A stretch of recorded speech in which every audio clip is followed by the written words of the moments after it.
S masters, ಎಲ್ಲ ಧ್ಯಾನ ಮಿತ್ರರಿಗೂ ಈ ಒಂದು ಮಧ್ಯಾಹ್ನದ ಕಾರ್ಯಕ್ರಮಕ್ಕೆ ನನ್ನ ಪರವಾಗಿ ಸ್ವಾಗತ ಸುಸ್ವಾಗತ ಮಾಸ್ಟರ್ಸ್. ಮೊಟ್ಟ ಮೊದಲನೇದಾಗಿ ನಮ್ಮ ಪೂಜ್ಯ ಗುರುಗಳಾದ ಬ್ರಹ್ಮಶ್ರೀ ಪಿತಾಮಹ ಸುಭಾಷ್ ಪತ್ರಿಜಿಯವರಿಗೆ ಆತ್ಮ ನಮನಗಳನ್ನ ಸಲ್ಲಿಸುತ್ತಾ, ನಿಸರ್ಗ ಮಾತೆ, ಭೂಮಿ ತಾಯಿ, ಪಂಚಭೂತಗಳಿಗೆ ಹಾಗೂ ನಮಗೆ ಜನ್ಮ ನೀಡಿದ ತಂದೆ ತಾಯಿಗೂ ಕೂಡ ಧನ್ಯವಾದಗಳನ್ನ ತಿಳಿಸ್ತಾ ಇವತ್ತಿನ ಈ ಒಂದು ಕಾರ್ಯಕ್ರಮವನ್ನ ಪ್ರಾರಂಭ ಮಾಡ್ತೀನಿ ಮಾಸ್ಟರ್ಸ್. ಇವತ್ತು ನನಗೆ ಕೊಟ್ಟಿರತಕ್ಕಂತಹ ವಿಷಯ ಬಂದು ಜ್ಞಾನವೇ ಮೋಕ್ಷವು. ಮಾಸ್ಟರ್ಸ್, ಪ್ರತಿಯೊಂದು ವಿಚಾರದಲ್ಲಿಯೂ ನಾವು ಈ ಒಂದು ಜ್ಞಾನದಿಂದ ಯಾವ ರೀತಿ ಮೋಕ್ಷವನ್ನ ಪಡೆಯಬಹುದು ಅನ್ನೋ ವಿಚಾರವನ್ನ ನಾನು ತಿಳಿಸ್ತಾ ಬರ್ತೀನಿ. ಸೊ ನಮಗೆ ಮೋಕ್ಷ ಬೇಕು. ಮೋಕ್ಷ ಅಂದ್ರೆ ಮುಕ್ತಿ ಅಂತ ಇರ್ಬೋದು, ಬಿಡುಗಡೆ ಅಂತ ಇರ್ಬೋದು, ಸ್ವಾತಂತ್ರ್ಯ ಇರ್ಬೋದು, ಲಿಬರೇಷನ್, ಸಾಲ್ವೇಷನ್ ಏನಂತಾನು ಕರಿಬಹುದು, ಎಲ್ಲ ಸಮಾನಾರ್ಥಕ ಪದವಾಗಿದೆ ಮಾಸ್ಟರ್ಸ್. ಸೊ ಈ ಒಂದು ಮೋಕ್ಷ ಬೇಕಂತ ಅಂದ್ರೆ ಯಾವುದರಿಂದ ನಮಗೆ ಸ್ವಾತಂತ್ರ್ಯ, ಯಾವುದರಿಂದ ನಮಗೆ ಬಿಡುಗಡೆ, ಯಾವುದರಿಂದ ನಮಗೆ ಮುಕ್ತಿ, ಇದನ್ನ ನಾವು ಫಸ್ಟ್ ತಿಳ್ಕೊಳ್ಬೇಕಾಗತ್ತೆ. ಧ್ಯಾನದಿಂದ ಜ್ಞಾನ, ಜ್ಞಾನದಿಂದ ಮೋಕ್ಷ ಅಂತ ನಮ್ಮ ಪತ್ರಿಜಿ ಗುರುಗಳು ಹೇಳ್ತಾ ಬಂದಿದ್ದಾರೆ. ಸೊ ಯಾರೆಲ್ಲ ಧ್ಯಾನ ಮಾಡ್ತಾರೋ ಅವರ ಒಂದು ಆತ್ಮ ಪ್ರಗತಿ ಹೊಂದುತ್ತಾ ಅವರಲ್ಲಿ ಕೆಲವು ಜ್ಞಾನವು ಬೆಳವಣಿಗೆಯಾಗಿ ಆ ಜ್ಞಾನ ಚಕ್ಷು ಅನ್ನೋದು, ದಿವ್ಯ ಚಕ್ಷು ಅನ್ನೋದು ಉತ್ತೇಜನವಾಗಿ ಮೋಕ್ಷದ ಮಾರ್ಗವನ್ನ ಕಂಡುಕೊಳ್ತಾರೆ. ಸೊ 2500 ವರ್ಷಗಳ ಹಿಂದೆ ಬುದ್ಧ ಭಗವಾನರು ಎಲ್ಲಾ ಕಡೆ ದುಃಖ ಇದೆ, ರೋಗ ಇದೆ, ಸಾವು ಇದೆ, ನರಳಾಟ ಇದೆ, ಸೊ ಈ ಪ್ರಪಂಚದಲ್ಲೆಲ್ಲ ಇಷ್ಟೆಲ್ಲ ಇದೆ ಅನ್ನೋ ಅದ್ಭುತ ಅವರಿಗೆ ಪ್ರಪ್ರಥಮವಾಗಿ ತಿಳಿದಾಗ ಯಾಕೆ ಇಷ್ಟೊಂದು ದುಃಖ, ಇದನ್ನ ನಾನು ತಿಳ್ಕೊಳ್ಬೇಕು, ಎಲ್ಲರಿಗೂ ಅದನ್ನ ತಿಳಿಸ್ಬೇಕು ಅಂತ ಹೇಳಿ ಅವರು ಹಲವಾರು ವರ್ಷಗಳ ಕಾಲ ಎಲ್ಲಾ ರೀತಿಯ ಸಾಧನೆಯನ್ನ ಮಾಡಿ ಈ ದುಃಖದಿಂದ, ಈ ಒಂದು ಜನನ ಮರಣ ಚಕ್ರದಿಂದ ಅಥವಾ ತನ್ನ ಕರ್ಮಗಳಿಂದ ಯಾವ ರೀತಿ ಹೊರಗ್ ಬರ್ಬಹುದು ಅನ್ನೋ ಮಾರ್ಗವನ್ನ ತಿಳಿಸ್ಕೊಟ್ರು. ಸೊ ಯಾವುದರ ಮೂಲಕ ನಾವು ಹೊರಗ್ ಬಂದ್ರೆ ಮೋಕ್ಷವನ್ನ ಪಡಿಬಹುದು ಅನ್ನೋ ಸರಳ ವಿಧಾನವನ್ನ ಬುದ್ಧ ಭಗವಾನರು ಎಲ್ಲರಿಗೂ ತಿಳಿಸ್ಕೊಟ್ರು. ಸೊ ಅದೇ ಅಷ್ಟಾಂಗ ಮಾರ್ಗವಾಗಿ ನಿಮಗೆಲ್ಲರಿಗೂ ಪರಿಚಯ ಇದೆ. ಅಷ್ಟಾಂಗ ಮಾರ್ಗದಲ್ಲಿ ಅವರು ಎಷ್ಟು ಸ್ಪಷ್ಟವಾಗಿ ತಿಳಿಸ್ತಾ ಬಂದಿದ್ದಾರೆ. ಸೊ ಯಾವ ರೀತಿ ನಾವು ದುಃಖದಿಂದ, ನಮ್ಮ ಯಾವ ಯಾವ ಸಮಸ್ಯೆಗಳಿದಾವೆ, ಕಾಯಿಲೆಗಳಿದಾವೆ, ನರಳಾಟಗಳಿದಾವೆ, ಅವುಗಳಿಂದ ಎಲ್ಲ ನಾವು ತಪ್ಪಿಸ್ಕೊಳ್ಬೇಕಂತ ಹೇಳಿದ್ರೆ ಅಷ್ಟಾಂಗ ಮಾರ್ಗವನ್ನ ಯಾರು ಪಾಲನೆ ಮಾಡ್ತಾರೋ ಅವ್ರಿಗೆಲ್ಲ ಒಂದು ದುಃಖದಿಂದ ಹೊರಬರುವ ದಾರಿ ಮತ್ತು ಮೋಕ್ಷಕ್ಕೆ ದಾರಿಯನ್ನ ಹುಡುಕೊಳ್ಬಹುದು ಅಂತ ಹೇಳ್ತಾ ಬಂದಿದ್ದಾರೆ. ನಾನು ಕೇವಲ ಪಾಯಿಂಟ್ಸ್ ತರ ಹೇಳ್ತಾ ಬರ್ತೀನಿ, ಯಾಕಂದ್ರೆ ಇವನ್ನೆಲ್ಲ ನೀವು ಈಗಾಗ್ಲೇ ತಿಳ್ಕೊಂಡಿರ್ತೀರ, ಹೊಸಬ್ರು ಇದ್ರೆ ಅರ್ಥ ಆಗ್ಲಿ ಅಂತ. ಅಷ್ಟಾಂಗ ಮಾರ್ಗದಲ್ಲಿ ಬಂದು ಬುದ್ಧರವರು ಸರಿಯಾದ ದೃಷ್ಟಿಕೋನ, ಸರಿಯಾದ ಸಂಕಲ್ಪ, ಸರಿಯಾದ ಮಾತು, ಸರಿಯಾದ ಕರ್ಮ, ಸರಿಯಾದ ಜೀವನೋಪಾಯ, ಸರಿಯಾದ ಶ್ರದ್ಧೆ, ಸರಿಯಾದ ಏಕಾಗ್ರತೆ, ಸರಿಯಾದ ಸಮಾಧಿ, ಈ ರೀತಿಯ 8 ಅಷ್ಟಾಂಗ ಮಾರ್ಗಗಳನ್ನ ತಿಳಿಸ್ಕೊಟ್ರು. ಸರಿಯಾದ ದೃಷ್ಟಿಕೋನ ಅಂತ ಹೇಳಿದ್ರೆ ನಾವು ಧ್ಯಾನಕ್ಕೆ ಮುಂಚೆ ನಮ್ಮ ದೃಷ್ಟಿಕೋನ ಯಾವ ರೀತಿ ಇತ್ತು, ನನ್ನ ಕೈಲಿ ಯಾವುದು ಆಗೋದಿಲ್ಲ, ನನಗೆ ಯಾಕೆ ಇಷ್ಟು ಕಷ್ಟ, ನನಗೆ ಯಾಕೆ ಇಷ್ಟು ಕಾಯಿಲೆ, ನಾನ್ ಯಾಕೆ ಎಲ್ಲರ ತರ ಇಲ್ಲ, ಎಷ್ಟೊಂದು ನೆಗೆಟಿವ್ ಥಾಟ್ಸ್ ಗಳು, ಓಲ್ಡ್ ಎನರ್ಜಿ ಅಂತ ನಾವು ಅದನ್ನ ಕರಿತೀವಿ, ಆ ಎನರ್ಜಿಯಲ್ಲಿ ನಾವು ನರಳಾಡ್ತಾ ಇದ್ವಿ. ಸೊ ನಮ್ಮ ಸರಿಯಾದ ದೃಷ್ಟಿಕೋನ ಇಟ್ಕೊಂಡಂತ ಸಂದರ್ಭದಲ್ಲಿ ನಾವು ಯಾವ ರೀತಿ ದುಃಖದಿಂದ ಹೊರಬರ್ಬೋದು ಅನ್ನೋದಕ್ಕೆ ಕೆಲವು ಪಾಯಿಂಟ್ಸ್ ಗಳನ್ನ ಹೇಳ್ತಾ ಬರ್ತೀನಿ. ಈ ಒಂದು ಸರಿಯಾದ ದೃಷ್ಟಿಕೋನ ಅಂತ ಹೇಳಿದ್ರೆ ಸತ್ಯವನ್ನ ತಿಳ್ಕೊಳ್ಳೋ ಅಂತದ್ದು. ಆಗ ಮಾತ್ರ ಪ್ರತಿಯೊಬ್ಬನು ಕೂಡ ಬುದ್ಧ ಆಗ್ಲಿಕ್ಕೆ ಸಾಧ್ಯ ಆಗತ್ತೆ. ಸತ್ಯವನ್ನ ಸರಿಯಾಗಿ ಅರ್ಥ ಮಾಡ್ಕೊಳ್ಳೋ ಅಂತದ್ದು. ಸತ್ಯ ಅಂದ್ರೆ ಏನು? ದೇಹ ನಾವಲ್ಲ, ಶರೀರ ನಾವಲ್ಲ, ಆತ್ಮ ನಾವು ಅನ್ನೋ ಒಂದು ಸತ್ಯ, ಮತ್ತೆ ಸಾವು ಇಲ್ಲ, ಶಾಶ್ವತ ಪದಾರ್ಥ ಅನ್ನೋ ಒಂದು ಸತ್ಯ, ಮರಣ ನಂತರದ ಜೀವನ ಇದೆ ಅನ್ನೋ ಒಂದು ಸತ್ಯ, ಈ ರೀತಿಯ ಸತ್ಯಗಳನ್ನ ತಿಳ್ಕೊಳ್ಳೋ ಅಂತದ್ದು, ಅರ್ಥ ಮಾಡ್ಕೊಳ್ಳೋ ಅಂತದ್ದು, ಮತ್ತೆ ಎಲ್ಲರೂ ಒಂದೇ ಎಂಬ ಭಾವನೆಯಲ್ಲಿ ಇರುವಂತಹದ್ದು, ಯಾರ ಅವಲಂಬನೆಗೂ ಕೂಡ ಒಳಗಾಗದೆ ನಿಸ್ಸಹಾಯಕವಾಗಿ ಇರುವಂತಹ ಜೀವನ, ಇದೇ ಸರಿಯಾದ ದೃಷ್ಟಿಕೋನ ಅಂತ ಹೇಳ್ಬೋದು. ಮತ್ತೆ ಯಾವುದನ್ನ ಕೂಡ ನಾವು ನಾಳೆ ಮಾಡ್ತೀನಿ, ಇವತ್ ಆಗಲ್ಲ ನನ್ ಕೈಲಿ, ಈ ರೀತಿ ಸೋತೋಗ್ಬಿಡ್ಬಾರ್ದು. ಅಂದ್ರೆ ಯಾವ್ದನ್ನು ಕೂಡ ನಾವು ಸ್ಕಿಪ್ ಮಾಡ್ಕೊಂಡು ಇರಬಾರ್ದು. ಇವತ್ತಿನ ಕೆಲಸ ಇವತ್ತೇ ಮಾಡ್ಬೇಕು. ಆ ರೀತಿಯ ಮನೋಭಾವನೆಯನ್ನ ಬೆಳೆಸ್ಕೊಳ್ಳುವಂತದ್ದು ಸರಿಯಾದ ದೃಷ್ಟಿಕೋನದಲ್ಲಿ ಬರುತ್ತೆ. ಮತ್ತೆ ವಾಸ್ತವದ ಜೀವನದಲ್ಲಿ ಬದುಕೋದನ್ನ ಅಭ್ಯಾಸ ಮಾಡ್ಕೊಳ್ಳೋದೇ ಸರಿಯಾದ ದೃಷ್ಟಿಕೋನ. ಈ ರೀತಿಯ ಅಭ್ಯಾಸಗಳು ಯಾವಾಗ ಇರುತ್ತೋ ಆಗ ನಾವು ನಮ್ಮ ದುಃಖದಿಂದ ಹೊರಗ್ ಬರ್ಲಿಕ್ಕೆ ಸಾಧ್ಯ ಆಗುತ್ತೆ. ಆದ್ರೆ ಮೋಕ್ಷವನ್ನ ಪಡ್ಕೊಳ್ಳಿಕ್ಕೆ ಇವೆಲ್ಲ ಮಾರ್ಗಗಳು ಮಾಸ್ಟರ್ಸ್. ಹಾಗೆ ನೆಕ್ಸ್ಟ್ ಬಂದ್ರು ಸರಿಯಾದ ಸಂಕಲ್ಪ. ಈ ಸಂಕಲ್ಪ ಅನ್ನೋದು ಕೋರಿಕೆ, ಸರಿಯಾದ ಕೋರಿಕೆ ಇರ್ಬೇಕು. ಬೀಜ ಬಿತ್ತಿದ ತಕ್ಷಣ ಯಾವುದೇ ರೀತಿಯಾದಂತಹ ವೃಕ್ಷ ಆಗ್ಲಿಕ್ಕೆ ಸಾಧ್ಯ ಆಗುತ್ತೆ. ಅದಕ್ಕೂ ಒಂದ್ ಸ್ವಲ್ಪ ಟೈಮ್ ಬೇಕಾಗುತ್ತೆ. ಸೊ ನಾವ್ ಯಾವುದೇ ಒಂದು ಬೀಜ ಬಿತ್ತುವಾಗ ಸರಿಯಾದ ಬೀಜವನ್ನ ಬಿತ್ತಬೇಕು. ಸೊ ಏನೇ ಒಂದು ನಮ್ಮ ಮೈಂಡ್ ಅಲ್ಲಿ ಇರತಕ್ಕಂತಹ ದುಷ್ಟ ಅಂದ್ರೆ ಈವಲ್ ನೆಗೆಟಿವ್ ಏನಿದೆ ಅದರಿಂದ ನಾವು ಫ್ರೀ ಆಗ್ಬೇಕು, ಮುಕ್ತರಾಗ್ಬೇಕು. ಹಾಗೆ ಸರಿಯಾದ ಕೋರಿಕೆಗಳನ್ನ ಮಾಡ್ತಾ ಬರ್ಬೇಕು. ಹೇಗೆ ಈಗ ನಮ್ಗೆ ರಾವಣ ಸರಿಯಾದ ಕೋರಿಕೆಗಳನ್ನ ಮಾಡದೆ ಯಾವ ರೀತಿ ತನ್ನ ವಿನಾಶವನ್ನ ಹೊಂದಿದ್ನೋ ಆ ರೀತಿಯ ಕೋರಿಕೆಗಳು ನಮ್ಮಲ್ಲಿ ಇರಬಾರ್ದು. ಆಗ ಮತ್ತೆ ನಾವು ದುಃಖಕ್ಕೆ ಒಳಗಾಗ್ತೀವಿ, ನಮ್ಮ ಅಂತ್ಯ ತುಂಬಾ ಕಠಿಣವಾಗಿ ಇರುತ್ತೆ. ಸೊ ಸರಿಯಾದ ಕೋರಿಕೆಗಳು ಇರ್ಬೇಕು ಅಂತ ಹೇಳ್ತಿದ್ದಾರೆ. ಮತ್ತೆ ನಮ್ಮ ಸಂತೋಷಕ್ಕಾಗಿ ನಾವು ಇತರರನ್ನ ಬಳಸ್ಕೊಳ್ಬಾರ್ದು. ಹಾಗೆ ನಮ್ಮ ಆಸೆ ಇತರರ ಭಾವನೆಗಳನ್ನ ನೋಯಿಸುವಂತೆ ಇರಬಾರ್ದು. ಇದು ಸರಿಯಾದಂತಹ ಸಂಕಲ್ಪ. ಏನೇ ಮಾಡ್ಕೊಂಡ್ರು ಕೂಡ ಸರಿಯಾಗಿ ಇರ್ಬೇಕು. ಆಗ ಮಾತ್ರ ನಮ್ಮ ದುಃಖದಿಂದ ನಾವು ಹೊರಬರ್ಲಿಕ್ಕೆ ಸಾಧ್ಯ ಆಗುತ್ತೆ. ದುಃಖ ಅಂದ ತಕ್ಷಣ ಕೇವಲ ಏನೋ ಒಂದು ಅಂತ ಅನ್ಕೊಳ್ಬೇಡಿ ಮಾಸ್ಟರ್ಸ್. ಎಲ್ಲಾ ರೀತಿಯ ದುಃಖಗಳು, ಮಾನಸಿಕ ದುಃಖ, ಆರ್ಥಿಕ ದುಃಖ, ಮತ್ತೆ ಭೌತಿಕ ಶಾರೀರಿಕ ದುಃಖಗಳು, ಆಧ್ಯಾತ್ಮಿಕ ದುಃಖಗಳು, ಎಷ್ಟೋ ರೀತಿಯ ದುಃಖಗಳಿದೆ. ಈ ಎಲ್ಲಾ ರೀತಿಯ ದುಃಖಗಳಿಂದ ನಾವು ಹೊರಗ್ ಬರ್ಬೇಕು ಅಂದ್ರೆ ಯಾವ ರೀತಿಯ ಸರಿಯಾಗಿ ಇರ್ಬೇಕು ನಮ್ಮ ನಡೆನುಡಿಗಳು ಅನ್ನೋದನ್ನ ನಾನು ತಿಳಿಸ್ತಾ ಇದ್ದೀನಿ. ಹಾಗೆ ನಮ್ಮ ಮಾತು ಸರಿಯಾಗಿರ್ಬೇಕು ಅಂತ ಹೇಳಿದ್ರು. ಯಾವಾಗ್ಲೂ ನಾವು ನಕಾರಾತ್ಮಕ ಮಾತುಗಳನ್ನ ಆಡ್ಬಾರ್ದು. ಮಾತು ಯಾವಾಗ್ಲೂ ಶುದ್ಧವಾಗಿರ್ಬೇಕು. ಮತ್ತೆ ಏನ್ ವಿಷಯ ಇದೆಯೋ ಅದೇ ವಿಷಯವನ್ನ ಮಾತಾಡ್ಬೇಕು. ಹಾಗೆ ಶಾಸ್ತ್ರೀಯವಾಗಿರ್ಬೇಕು ನಮ್ಮ ಮಾತುಗಳು. ಮತ್ತೆ ಎಲ್ಲಿ ಯಾವಾಗ ಎಷ್ಟು ಮಾತಾಡ್ಬೇಕು, ಯಾರ ಹತ್ರ ಮಾತಾಡ್ಬೇಕು ಅವ್ರ ಹತ್ರನೇ ಮಾತಾಡ್ಬೇಕು. ಮನಸ್ಸ ವಾಚ ಕರ್ಮಣ ತ್ರಿಕರಣ ಶುದ್ಧಿಯಾಗಿರ್ಬೇಕು ನಮ್ಮ ಮಾತುಗಳು. ಆಗ ಮಾತ್ರ ಈ ಎಲ್ಲಾ ರೀತಿಯ ದುಃಖಗಳಿಂದ ನಾವು ಹೊರಗ್ ಬರ್ಲಿಕ್ಕೆ ಸಾಧ್ಯ ಆಗುತ್ತೆ. ಹಾಗೆ ನಮ್ಮ ಸರಿಯಾದ ಕರ್ಮ ಅನ್ನುವಂಥದ್ದು ಒಳ್ಳೆಯ ಕರ್ಮ ಇರ್ಬೇಕು. ಮತ್ತೆ ಸ್ವಕರ್ಮ ಸರಿಯಾಗಿ ಮಾಡ್ಬೇಕು. ಸ್ವಕರ್ಮ ಅಂದ್ರೆ ಮಾಸ್ಟರ್ಸ್, ನಾವು ಈಗ ಯಾರೆಲ್ಲ ಧ್ಯಾನ ಇನ್ನ ಸರಿಯಾಗಿ ಮಾಡ್ತಾ ಇಲ್ವೋ ಆ ಒಂದು ಧ್ಯಾನವನ್ನ ನಿರಂತರವಾಗಿ ಒಂದು ದಿನವೂ ತಪ್ಪಿಸದೆ ಮಾಡ್ತಾ ಬರ್ಬೇಕು. ಫಸ್ಟ್ ನಮ್ಮ ಕರ್ಮ ಅದೇ ಮಾಸ್ಟರ್ಸ್. ನಮ್ಮ ಧರ್ಮ ಕರ್ಮ ಅಂದ್ರೆ ನಮ್ಮ ಒಂದು ಧ್ಯಾನದ ಅಭ್ಯಾಸ ನಿರಂತರವಾಗಿರ್ಬೇಕು. ಸ್ವಕರ್ಮವನ್ನ ಸರಿಯಾದ ರೀತಿಯಲ್ಲಿ ಮಾಡ್ಬೇಕು. ಹಾಗೆ ನಮ್ಮ ಕರ್ಮಗಳು ಇನ್ನೊಬ್ಬರಿಗೆ ಲಾಭದಾಯಕವನ್ನ ಉಂಟು ಮಾಡೋ ತರ ಇರ್ಬೇಕು. ಈ ರೀತಿಯಾಗಿದ್ದಾಗ ಮತ್ತೆ ಯಾವುದೇ ವಿಷಯಗಳನ್ನ ಕಲ್ತ್ಕೊಳ್ಳಕ್ಕೆ ಮುಂದೆ ಬರ್ತಾ ಇರ್ಬೇಕು. ಎಷ್ಟೋ ಮಾಸ್ಟರ್ಸ್ ಗಳಿಂದ ನಾವು ಜ್ಞಾನವನ್ನ ಪಡಿತಾ ಇರ್ತೀವಿ. ಅದ್ರಲ್ಲಿ ಯಾವ್ದಾದ್ರು ಒಂದು ಪಾಯಿಂಟ್ ನಮಗೆ ಟಚ್ ಆಗ್ತಾ ಇರತ್ತೆ, ಅದನ್ನ ತಗೊಳ್ಬೇಕು. ಇದನ್ನ ಕೇಳಿದೀನಿ, ಇದನ್ನ ನನಗ್ ಗೊತ್ತು ಅನ್ನೋ ಅಹಂಕಾರ ಅಲ್ಲಿ ಇರಬಾರ್ದು. ಹಾಗೆ ಸರಿಯಾದ ಜೀವನೋಪಾಯ ಅಂದ್ರೆ ನಮ್ಮ ಜೀವನವನ್ನ ನಾವು ಗೌರವಿಸ್ಬೇಕು, ಪ್ರೀತಿಸ್ಬೇಕು, ಕಾಳಜಿ ವಹಿಸ್ಬೇಕು. ಹಾಗೆ ಆ ನಮ್ಮ ದೇಹದ ಪ್ರತಿಯೊಂದು ಅಂಗಾಂಗಗಳನ್ನ ನಾವು ಯಾವಾಗಲೂ ಗ್ರಾಟಿಟ್ಯೂಡ್ ಸಲ್ಲಿಸ್ತಾ ಇರ್ಬೇಕು, ಗೌರವಿಸ್ತಾ ಇರ್ಬೇಕು.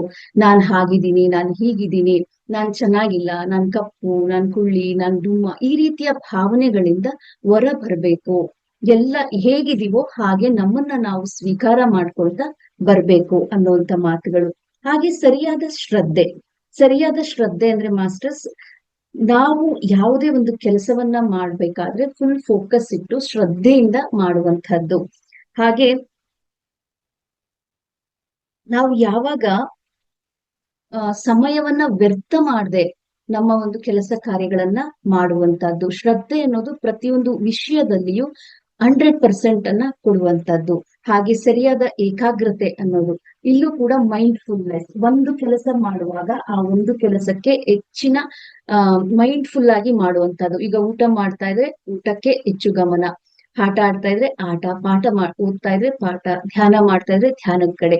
ಈ ರೀತಿ ಮೈಂಡ್ಫುಲ್ ಆಗಿ ಒಂದು ಕೆಲಸವನ್ನ ಮಾಡ್ತಾ ಬರ್ಬೇಕು. ಹಾಗೆ ಯಾವುದೇ ಒಂದು ಕೆಲ್ಸಕ್ಕೆ ಕಂಪ್ಲೀಟ್ ಫೋಕಸ್ ನ ಕೊಡ್ಬೇಕು ಅಂತ ಹೇಳ್ತಿದ್ದಾರೆ. ಮತ್ತು ಸರಿಯಾದ ಸಮಾಧಿ ಅಂದ್ರೆ ಸರಿಯಾದ ಧ್ಯಾನ ಮಾಡುವಂತದ್ದು, ಮಂತ್ರಗಳನ್ನ ಜಪ ಮಾಡುವಂತದ್ದಿಲ್ಲ, ಮತ್ತೆ ವಿಜುವಲೈಸೇಷನ್ಸ್ ಮಾಡ್ಕೊಳ್ಳೋಂಗಿಲ್ಲ, ಏನು ಎಕ್ಸ್ಪೆಕ್ಟೇಷನ್ ಮಾಡೋಂಗಿಲ್ಲ, ಮತ್ತೆ ಅರಿವಿನಿಂದ 100% ಅರಿವಿನಿಂದ ಕುತ್ಕೊಳ್ಬೇಕು. ನಮ್ಮ ಉಸಿರಾಟವನ್ನ ನಾವು ಗಮನಿಸ್ತಾ ಇರ್ಬೇಕು. ಮತ್ತೆ ಕ್ವಾಲಿಟಿಯನ್ನ ಅಂದ್ರೆ ಸಾಕ್ಷೀಭೂತವಾಗಿ ಏನೇ ಆದ್ರೂ ನೋಡ್ತಾ ಇರ್ಬೇಕು ಮಾಸ್ಟರ್ಸ್.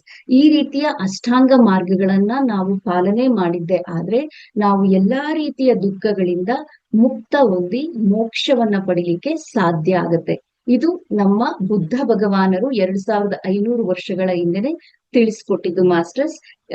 ಹಾಗೆ ನಮ್ಮ ಗುರುಗಳು ಇದನ್ನ ಇನ್ನೂ ಅದ್ಭುತವಾಗಿ ತಿಳಿಸ್ಕೊಟ್ಟಿದ್ದಾರೆ. ಮುಕ್ತಿ ಮಾರ್ಗ ಅನ್ನೋ ಒಂದು ಪುಸ್ತಕದಲ್ಲಿ ಅದ್ಭುತವಾಗಿ ಅವರ ಒಂದು ಜ್ಞಾನವನ್ನ ತಿಳಿಸ್ಕೊಟ್ಟಿದ್ದಾರೆ.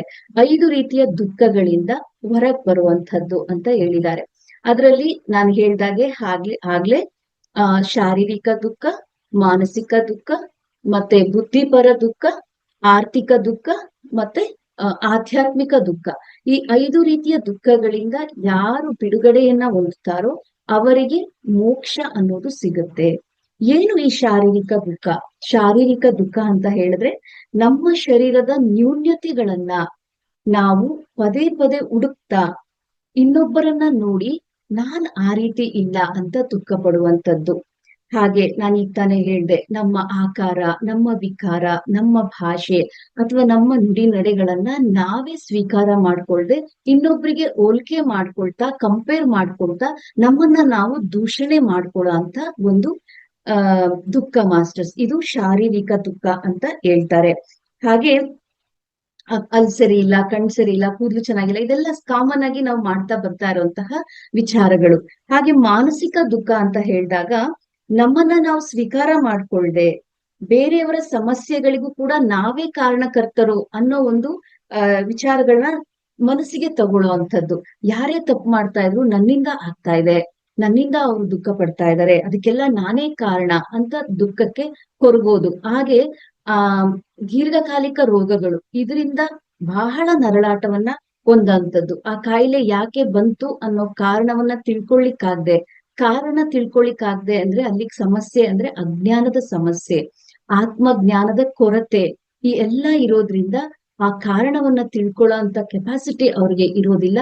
ಆಗ ಮಾನಸಿಕ ದುಃಖಕ್ಕೆ ಒಳಗಾಗ್ತಾರೆ. ಹಾಗೆ ಈ ಆತ್ಮಹತ್ಯೆಗಳನ್ನ ಮಾಡ್ಕೊಳ್ಲಿಕ್ಕೆ ಹೋಗ್ತಾ ಇರ್ತಾರೆ ಈ ಮಾನಸಿಕ ದುಃಖಗಳಿಂದಾಗಿ ಮಾಸ್ಟರ್ಸ್.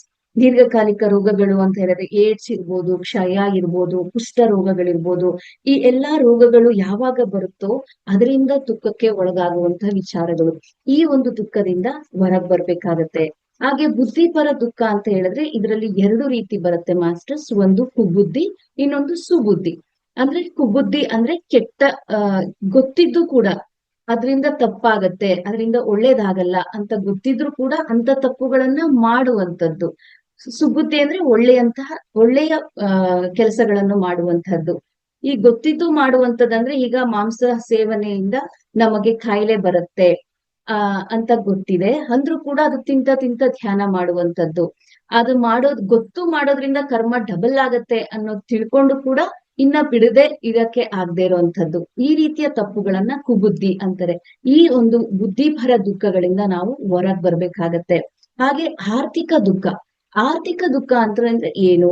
ಈ ದುಃಖ ಎಲ್ರಿಗೂ ಕಾಡ್ತಾ ಇದೆ. ಆರ್ಥಿಕ ಅಂದ ತಕ್ಷಣ ಹಣಕಾಸು ಅನ್ನೋದು ಎಲ್ಲರಿಗೂ ಗೊತ್ತಾಗತ್ತೆ. ಈ ಹಣಕಾಸು ಅಂದ್ರೆ ಯಾವಾಗ ಬರುತ್ತೆ? ನಾವು ನಮ್ಮ ಹತ್ರ ಕಾರ್ ಇಲ್ಲ, ಅವ್ರ ಹತ್ರ ಇದೆ, ನಾವು ಶ್ರೀಮಂತರಲ್ಲ, ನಾವು ಬಡವರು, ಹಾಗೆ ನಂಗೆ ಆರೋಗ್ಯ ಚೆನ್ನಾಗಿಲ್ಲ, ಹಾಗೆ ನಾವು ಆದ್ರೆ ನಾವೇನ್ ಮಾಡ್ತಾ ಇರ್ತೀವಿ, ನಮ್ಗೆ ಸಮೃದ್ಧಿಯಾಗಿ ದುಡ್ಡು ಬೇಕು, ಆದ್ರೆ ನಮ್ಮ ಆಲೋಚನೆಗಳು ಭಾವನೆಗಳು ಸರಿಯಾಗಿ ಇರೋದಿಲ್ಲ. ಮತ್ತೆ ನಾವು ಆರ್ಥಿಕ ದುಃಖ ಯಾವಾಗ ಉಂಟಾಗುತ್ತೆ ಅಂದ್ರೆ ನಾವು ಅನೇಕ ಹಿಂಸೆಗಳನ್ನ ಕೊಡ್ತಾ ಇರ್ತೀವಿ. ಪ್ರಾಣಿ ಹಿಂಸೆ, ಮತ್ತೆ ಸಸ್ಯಾಹಾರ ಜೀವನ ಇರೋದಿಲ್ಲ. ಯಾವಾಗ ಮಾಂಸಾಹಾರ ಸೇವನೆ ಮಾಡ್ತಾ ಇರ್ತೀವೋ ಆಟೋಮೆಟಿಕ್ ಆಗಿ ಕಾಯಿಲೆಗಳು ಬರ್ತಾ ಇರತ್ತೆ, ಹಣ ಖರ್ಚಾಗ್ತಾ ಇರುತ್ತೆ. ಸೊ ಈ ಆರ್ಥಿಕ ದುಃಖ ಅನ್ನೋದು ಉಂಟಾಗೋದು ಈ ರೀತಿಯ ಸರಿಯಲ್ಲದ ಸರಿಯಾದ ಜೀವನವನ್ನ ನಡೆಸೋದ್ರಿಂದ ಆರ್ಥಿಕ ದುಃಖದಿಂದ ನಾವು ಬಿಡುಗಡೆಯನ್ನ ಹೊಂದ್ಬೋದು, ಮೋಕ್ಷವನ್ನ ಪಡಿಬಹುದು ಮಾಸ್ಟರ್ಸ್. ಆಧ್ಯಾತ್ಮಿಕ ದುಃಖ ಅಂದ ತಕ್ಷಣ ಶಾರೀರಿಕವಾಗಿ, ಮಾನಸಿಕವಾಗಿ, ಬುದ್ಧಿಪರವಾಗಿ, ಆರ್ಥಿಕವಾಗಿ ಎಲ್ಲವೂ ಸರಿ ಇರುತ್ತೆ. ಆದ್ರೂ ಆಧ್ಯಾತ್ಮಿಕಕ್ಕೆ ಬಂದು ಧ್ಯಾನ ಮಾಡ್ತಾ ಇರ್ತೀವಿ ಅಂದ್ರೂ ನಮ್ಗೆ ನಾನ್ ಯಾರು ಅನ್ನೋ ಒಂದು ದುಃಖ ಕಂಡಿಡ್ಕೊಳಕ್ ಆಗ್ತಾ ಇಲ್ವಲ್ಲ ಇಷ್ಟು ಬೇಗ. ಮತ್ತೆ ಸಾವು ಅಂದ್ರೇನು, ರೋಗ ಅಂದ್ರೇನು, ಇವುಗಳನ್ನ ತಿಳ್ಕೊಳ್ಳೋ ಆತ್ರದಲ್ಲಿ ದುಃಖ ಪಡ್ತಾ ಇರ್ತೀವಿ. ಹಾಗೆ ಆ ಸಾವು ಅಂದ್ರೆ ಎಲ್ಲರಿಗೂ ಕೂಡ ಭಯ ಇರುತ್ತೆ. ಆ ಸಾವು ಏನು ಅಂತ ತಿಳ್ಕೊಳ್ಳುವಂತಹ ಆತ್ರದಲ್ಲಿ ಬಹಳ ದುಃಖಕ್ಕೆ ಒಳಗಾಗ್ತಿರ್ತಾರೆ. ಇದನ್ನ ಆ ಆಧ್ಯಾತ್ಮಿಕ ದುಃಖ ಅಂತ ಹೇಳಿ ಕರಿಬಹುದು ಮಾಸ್ಟರ್ಸ್. ಅದ್ರ ಈ ಒಂದು ದುಃಖಗಳಿಂದ ಯಾವ ರೀತಿ ಹೊರಗ್ ಬರೋದಕ್ಕೂ ಕೂಡ ನಮ್ಮ ಪತ್ರಿಜಿಯವರು ಹೇಳಿದ್ದಾರೆ. ಮೊದಲನೇದಾಗಿ ನಾವು ಈಗ ಶಾರೀರಿಕ ದುಃಖವನ್ನ ಅನುಭವಿಸ್ತಾ ಇದೀವಿ ಅಂದ್ರೆ ಧ್ಯಾನ ಮಾಡೋದ್ರ ಮೂಲಕ, ಮಾನಸಿಕ ದುಃಖವನ್ನ ಅನುಭವಿಸ್ತಾ ಇದೀವಿ ಅಂದ್ರೆ ಸ್ವಾಧ್ಯಾಯವನ್ನ ಮಾಡೋದ್ರ ಮೂಲಕ, ಅನೇಕ ಆಧ್ಯಾತ್ಮಿಕ ಪುಸ್ತಕಗಳನ್ನ ಓದ್ರ ಮೂಲಕ ನಾವು ಈ ದುಃಖದಿಂದ ಹೊರಬರಬಹುದು. ಹಾಗೆ ಬುದ್ಧಿಪರ ದುಃಖಕ್ಕೆ ಸಜ್ಜನ ಸಾಂಗತ್ಯವನ್ನ ಮಾಡೋದ್ರ ಮೂಲಕ, ಹಾಗೆ ಆರ್ಥಿಕ ದುಃಖಕ್ಕೆ ಸಸ್ಯಾಹಾರ ಜೀವನವನ್ನ ನಡೆಸೋದ್ರ ಮೂಲಕ, ಆಧ್ಯಾತ್ಮಿಕ ದುಃಖಕ್ಕೆ ಧ್ಯಾನ ಪ್ರಚಾರ ಮತ್ತು ಲೋಕ ಕಲ್ಯಾಣ ಮಾಡೋದ್ರ ಮೂಲಕ ಈ ಎಲ್ಲ 5 ರೀತಿಯ ದುಃಖಗಳಿಂದ ನಾವು ಹೊರಗೆ ಬಂದು ಮೋಕ್ಷವನ್ನ ಪಡಿಬಹುದು. ಈ ಎಲ್ಲ 5 ರೀತಿಯ ದುಃಖಗಳೇ ಯಾವಾಗ ನಮಗೆ ಈ ಜ್ಞಾನ ಅನ್ನೋದು ಬರುತ್ತೋ ಆಗ ಮಾತ್ರ ನಮಗೆ ಈ ಮೋಕ್ಷ ಅನ್ನೋದು ಸಿಗುತ್ತೆ.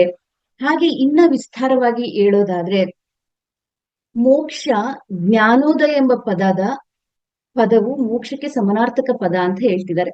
ಎನ್ಲೈಟನ್ಮೆಂಟ್ ಅನ್ನೋ ಒಂದು ವರ್ಡ್ ಇದೆಯಲ್ಲ ಮಾಸ್ಟರ್ಸ್, ಅದನ್ನು ಕೂಡ ಮೋಕ್ಷಕ್ಕೆ ಒಂದು ಸಮಾನಾಂತರವಾದ ಪದ ಅಂತ ಹೇಳ್ತಿದ್ದಾರೆ. ನಾವು ಜ್ಞಾನೋದಯವನ್ನ ಹೊಂದಿದೀವಿ ಅಂತ ಹೇಳಿದ್ರೆ ನೀವು ಮೋಕ್ಷವನ್ನ ಹೊಂದಲು ಅರ್ಹತೆಯನ್ನ ಹೊಂದಿರ್ತೀರಾ ಅಂತ ಅರ್ಥ. ಆ ಇನ್ನೂ ಒಂದು ಅರ್ಥದಲ್ಲಿ ಹೇಳ್ಬೇಕಂದ್ರೆ, ಎಲ್ಲಿಯವರೆಗೆ ಮೋಕ್ಷವನ್ನ ಹೊಂದುದಿಲ್ವೋ ಅಲ್ಲಿಯವರೆಗೆ ನೀವು ಜ್ಞಾನೋದಯವನ್ನ ಹೊಂದಿದ ವ್ಯಕ್ತಿ ಅಂತ ಹೇಳಲಿಕ್ಕೆ ಸಾಧ್ಯ ಆಗುದಿಲ್ಲ. ಅಂದ್ರೆ ನಾವು ಈ ಎಲ್ಲಾ ದುಃಖಗಳಿಂದ ಯಾವಾಗ ಬಿಡುಗಡೆಯನ್ನ ಹೊಂದುದಿಲ್ವೋ ಅಲ್ಲಿಯವರೆಗೆ ನಾವು ಜ್ಞಾನೋದಯವಾದ ವ್ಯಕ್ತಿ ಅಂತ ಹೇಳಲಿಕ್ಕೆ ಸಾಧ್ಯ ಆಗುದಿಲ್ಲ. ಜ್ಞಾನೋದಯ ಹೊಂದಿದ್ರೆ ಮೋಕ್ಷ, ಮೋಕ್ಷವನ್ನ ಹೊಂದಿದ್ರೆ ಜ್ಞಾನೋದಯ. ನೋಡಿ ಮಾಸ್ಟರ್ಸ್, ಎರಡಕ್ಕೂ ಲಿಂಕ್ ಯಾವ ರೀತಿ ಕೊಟ್ಟಿದ್ದಾರೆ. ಈ ಬಿಡುಗಡೆ ಅನ್ನೋದು ಯಾವುದರಿಂದ ಅನ್ನೋದನ್ನ ಮತ್ತೆ ವಿಸ್ತಾರವಾಗಿ ತಿಳಿಸಿದ್ದಾರೆ. ಒಬ್ಬ ವ್ಯಕ್ತಿಯು ತನ್ನ ಸ್ವಂತ ಕಾರ್ಯಗಳಿಂದ ಅಥವಾ ನಡವಳಿಕೆಗಳಿಂದ ನೋವನ್ನ ಅಥವಾ ದುಃಖವನ್ನ ಅನುಭವಿಸುವಂತಹದ್ದೇ ಈ ಒಂದು ಬಿಡುಗಡೆ ಯಾವುದರಿಂದ ಅನ್ನೋದನ್ನ ತಿಳ್ಕೊಳಕ್ಕೆ ಗೊತ್ತಾಗತ್ತೆ. ಸೆಲ್ಫ್ ಇನ್ಫ್ಲೆಕ್ಟೆಡ್ ಸಫರಿಂಗ್ಸ್ ಅಂತ ಹೇಳ್ತಾರೆ. ತಮ್ಮ ಸ್ವಂತ ನೋವು, ನಮ್ಮ ಸ್ವಂತ ನಡವಳಿಕೆಯಿಂದ ನಾವು ದುಃಖವನ್ನ ಹೊಂದುವಂತದ್ದು. ಯಾವ ರೀತಿ ಅಂದ್ರೆ ತನ್ನದೇ ಆದ ನಿರ್ಧಾರಗಳಿಂದ ಅಥವಾ ಆಲೋಚನೆಗಳಿಂದ ತನ್ನನ್ನ ತಾನೇ ನೋವಿನ ಅಥವಾ ದುಃಖದ ಸ್ಥಿತಿಗೆ ತಂದುಕೊಳ್ತಿರ್ತಾನೆ. ಅವನ ಸರಿಯಲ್ಲದ ನಡವಳಿಕೆ, ನಿರ್ಧಾರಗಳಿಂದ ಅವನ ಜೀವನದಲ್ಲಿ ಅವನ ನೋವನ್ನ ಇನ್ವೈಟ್ ಮಾಡ್ಕೊಳ್ತಾ ಇರ್ತಾನೆ. ಇದು ಮಾನಸಿಕ ಮತ್ತೆ ದೈವಿಕ ನೋವನ್ನ ಒಳಗೊಂಡಿರುತ್ತೆ. ಯಾವ ರೀತಿ ನೋವನ್ನ ತಂದ್ಕೊಳ್ತಿರ್ತಾನೆ ಅಂದ್ರೆ ಮಾನಸಿಕವಾಗಿರ್ಬೋದು, ದೈಹಿಕವಾಗಿರ್ಬೋದು, ತನ್ನ ಸರಿಯಲ್ಲದ ನಡವಳಿಕೆಗಳಿಂದ, ಸರಿಯಲ್ಲದ ನಿರ್ಧಾರಗಳಿಂದ ದುಃಖವನ್ನ ಆತ ಹೊಂದುತ್ತಾ ಇರ್ತಾನೆ. ಎಲ್ಲಾ ಭಯಗಳಿಂದ ವಿಮೋಚನೆ ಮತ್ತು ಸ್ವಾತಂತ್ರ್ಯವನ್ನ ಹೊಂದಬೇಕಾಗತ್ತೆ. ನಮ್ಗೆ ಎಷ್ಟೋ ರೀತಿಯ ಭಯಗಳಿದೆ ಮಾಸ್ಟರ್ಸ್. ಅಂದ್ರೆ ನಾವು ಯಾವಾಗ್ಲೂ ವಾಸ್ತವದಲ್ಲಿ ಜೀವನ ಮಾಡದೆ ಪಾಸ್ಟ್ ಮತ್ತೆ ಫ್ಯೂಚರ್ ಅಲ್ಲಿ ಹೋಗೋದ್ರಿಂದ ನಾವು ಭಯಕ್ಕೆ ಒಳಗಾಗ್ತೀವಿ. ನಾವು ಪಾಸ್ಟ್ ನ ನೆನ್ಸ್ಕೊಳ್ತಾ ಇದ್ರೆ ದುಃಖ ಜಾಸ್ತಿ, ಫ್ಯೂಚರ್ ನ ನೆನ್ಸ್ಕೊಳ್ತಾ ಇದ್ರೆ ಭಯ ಜಾಸ್ತಿ. ಈ ದುಃಖ ಮತ್ತು ಭಯದಿಂದ ಹೊರಗ್ ಬರುವಂತದ್ದೇ ವಾಸ್ತವದಲ್ಲಿ ಜೀವನ ಮಾಡೋದ್ರಿಂದ ಸಿಗುತ್ತೆ ಮಾಸ್ಟರ್ಸ್. ಮತ್ತೆ ಎಲ್ಲರ ಭಾವನಾತ್ಮಕ ಅಸಮತೋಲನಗಳಿಂದ ವಿಮೋಚನೆ ಮತ್ತು ಸ್ವಾತಂತ್ರ್ಯ. ಯಾವ್ದ್ರಿಂದ ನಮಗೆ ಬಿಡುಗಡೆ ಬೇಕು ಅನ್ನೋದನ್ನ ಹೇಳ್ತಾ ಇದ್ದೀನಿ. ಮುಕ್ತಿ ಯಾವ್ದ್ರಿಂದ ಬೇಕು ನಮಗೆ? ಮೋಕ್ಷ, ಜ್ಞಾನದಿಂದ ಮೋಕ್ಷ ಅಂತ ಹೇಳಿದ್ಮೇಲೆ ಯಾವ ರೀತಿ ನಾವು ಜ್ಞಾನವನ್ನ ವೃದ್ಧಿಸ್ಕೊಳ್ಬೇಕು, ಯಾವ ರೀತಿ ನಾವು ಎಲ್ಲಾ ಬಂಧನಗಳಿಂದ ಬಿಡುಗಡೆಯನ್ನ ಹೊಂದಬೇಕು ಅನ್ನೋದಕ್ಕೆ ಬಿಡುಗಡೆ, ಸ್ವಾತಂತ್ರ್ಯ ಎಲ್ಲ ಒಂದೇ ವಾಕ್ಯ, ಒಂದೇ ವರ್ಡ್ ಮಾಸ್ಟರ್ಸ್.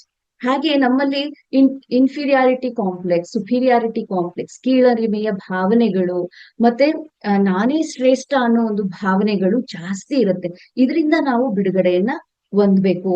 ಕೀಳರಿಮೆಯ ಸಂಕೀರ್ಣದಿಂದ ಮತ್ತೆ ಶ್ರೇಷ್ಠತೆಯ ಸಂಕೀರ್ಣದಿಂದ ಸ್ವಾತಂತ್ರ್ಯವನ್ನ ಹೊಂದ್ಬೇಕು. ಮತ್ತೆ ನಮ್ಮ ಸ್ವಂತ ತೀರ್ಮಾನಗಳಿಂದ ಸ್ವಾತಂತ್ರ್ಯ. ನಾವು ಯಾವಾಗ ಏನ್ ಮಾಡ್ತೀವಿ ಅಂದ್ರೆ ಪ್ರತಿಯೊಂದಕ್ಕೂ ನಾವು ಜಡ್ಜ್ಮೆಂಟ್ ಕೊಡ್ತಾ ಹೋಗ್ತೀವಿ, ತೀರ್ಪುಗಳನ್ನ ಕೊಡ್ತಾ ಹೋಗ್ತೀವಿ. ಅದರಿಂದ ನಾವು ಮುಕ್ತರಾಗ್ಬೇಕು. ನಮ್ಮ ಬಗ್ಗೆಯೇ ನಾವು ಕೆಲವು ತೀರ್ಮಾನಗಳನ್ನು ಕೂಡ ಹಾಕಿಕೊಂಡು ಒದ್ದಾಡ್ತಾ ಇರ್ತೀವಿ. ನಮ್ಮ ಮೇಲೂ ಹಾಕ್ತಿವಿ, ಬೇರೆಯವ್ರಿಗೂ ನಾವು ಜಡ್ಜ್ಮೆಂಟ್ ನ ಕೊಡ್ಲಿಕ್ಕೆ ಹೋಗ್ತೀವಿ. ಇದರಿಂದನೂ ಕೂಡ ಸ್ವಾತಂತ್ರ್ಯವನ್ನ ಹೊಂದಬೇಕು. ಹಾಗೆ ಇತರ ತೀರ್ಪು ಮತ್ತು ಅಭಿಪ್ರಾಯಗಳಿಗೆ ಪ್ರತಿಕ್ರಿಯಿಸುವ ಸ್ವಾತಂತ್ರ್ಯವನ್ನ ಹೊಂದಬೇಕು. ಹಾಗೆ ಸತ್ಯದ ಅನುಮಾನಗಳಿಂದ ಸ್ವಾತಂತ್ರ್ಯ. ನಾವೀಗ ಒಂದು ಸತ್ಯ ಯಾರಾದ್ರೂ ಹೇಳ್ತಿರ್ತಾರೆ ಅಂದ್ರೆ ಡೌಟ್ ಪಡೋದು ಜಾಸ್ತಿ. ನಾವು ಯಾವಾಗ ಅದನ್ನ ಪ್ರಯೋಗ ಮಾಡಿ ಅನುಭವಕ್ಕೆ ತಗೊಳ್ತೀವೋ ಆಗ ನಮಗೆ ರಿಸಲ್ಟ್ ಬರುತ್ತೆ. ಅದಕ್ ಮುಂಚೆನೆ ನಾವೇನ್ ಮಾಡ್ತೀವಿ, ಜಡ್ಜ್ಮೆಂಟ್ ಮಾಡ್ತಾ ಹೋಗ್ತೀವಿ. ಹಿಂಗಾಗ್ಬಿಡತ್ತ, ಇದು ಸರಿ ಇಲ್ಲ, ಸಾಧ್ಯನೇ ಇಲ್ಲ, ಈ ರೀತಿಯ ನಿರ್ಧಾರಗಳನ್ನ ಮಾಡ್ತಾ ಇರ್ತೀವಿ. ಇದರಿಂದ ಮುಕ್ತವಾಗ್ಬೇಕು. ಹಾಗೆ ನಮ್ಮ ಬಗ್ಗೆ ಇರುವ ಅನುಮಾನಗಳಿಂದ ಸ್ವಾತಂತ್ರ್ಯವನ್ನ ಹೊಂದಬೇಕು. ಇತರ ಸಮಗ್ರತೆಯನ್ನ ನಿರ್ಣಯಿಸುವುದರಿಂದ ಸ್ವಾತಂತ್ರ್ಯ. ಹಾಗೆ ನಾವು ಬೇರೆಯವರ ಕೆಲಸ ಕಾರ್ಯಗಳಲ್ಲಿ ಮೂಗು ತೂರಿಸೋದನ್ನ ಎಷ್ಟೋ ಸರಿ ನಮ್ ಗುರುಗಳು ಹೇಳ್ತಾನೆ ಇದ್ದಾರೆ. No complaints, no judgement, no interference, no violence, ಎಷ್ಟು ವಿಧಗಳಲ್ಲಿ ಹೇಳ್ತಾ ಬರ್ತಿದ್ದಾರೆ. ನಾವು ಜಾಸ್ತಿ ಏನ್ ಮಾಡ್ತೀವಿ, ಬೇರೆಯವರ ಜೀವನದಲ್ಲಿ ಮೂಗು ತೂರಿಸೋದು ಜಾಸ್ತಿ. ಇದು ಮಾಡ್ಬೇಡ, ಅದು ಸರಿ ಇಲ್ಲ, ಅದು ಹಂಗಲ್ಲ, ಇದು ಹಿಂಗಲ್ಲ, ಹೀಗೆ ಇರು, ನಾನು ಹೇಳ್ದಂಗೆ ಕೇಳು. ಅದು ಜಾಸ್ತಿ ಮಕ್ಕಳಲ್ಲಿ ನಾವು ತೋರಿಸ್ತಾ ಇರ್ತೀವಿ. ಅದನ್ನು ಸಹ ಬಿಡ್ಬೇಕು. ಇವೆಲ್ಲವೂ ಕೂಡ ನಾವು ದುಃಖಕ್ಕೆ ಒಳಗಾಗಕ್ಕೆ ಸಾಧ್ಯ ಆಗ್ಬಿಡುತ್ತೆ ಬಿಟ್ಟಿಲ್ಲ ಅಂದ್ರೆ. ದುಃಖ, ಸಫರಿಂಗ್ ಇದೆ ಅಂದ್ರೆ ಜ್ಞಾನೋದಯ ಹೊಂದಲಿಕ್ಕೆ ಸಾಧ್ಯ ಇಲ್ಲ, ಮೋಕ್ಷ ಹೊಂದಲಿಕ್ಕೆ ಸಾಧ್ಯ ಇಲ್ಲ. ಸೊ ಜ್ಞಾನ ಬರ್ಬೇಕು ಅಂತ ಹೇಳಿದ್ರೆ ಈ ಎಲ್ಲ ರೀತಿಯ ವಿಷಯಗಳನ್ನ ನಾವು ಸರಿಯಾಗಿ ಅರ್ಥ ಮಾಡ್ಕೊಂಡು ಆ ಬಂಧನಗಳಿಂದ ಮುಕ್ತ ಹೋಗ್ತಾ ಇರ್ಬೇಕು ಮಾಸ್ಟರ್ಸ್. ನಿನ್ನ ಬಗ್ಗೆಯೂ ತೀರ್ಪು ಬೇಡ, ಏಕೆಂದ್ರೆ ನಿನ್ನ ಬಗ್ಗೆ ನೀನು ಏನು ಅಂತ ತಿಳಿದುಕೊಂಡಿಲ್ಲ. ಈಗ ನಮ್ ಬಗ್ಗೆ ನಾವು ಜಡ್ಜ್ಮೆಂಟ್ ನ ತಗೊಳ್ತಾ ಇರ್ತೀವಿ.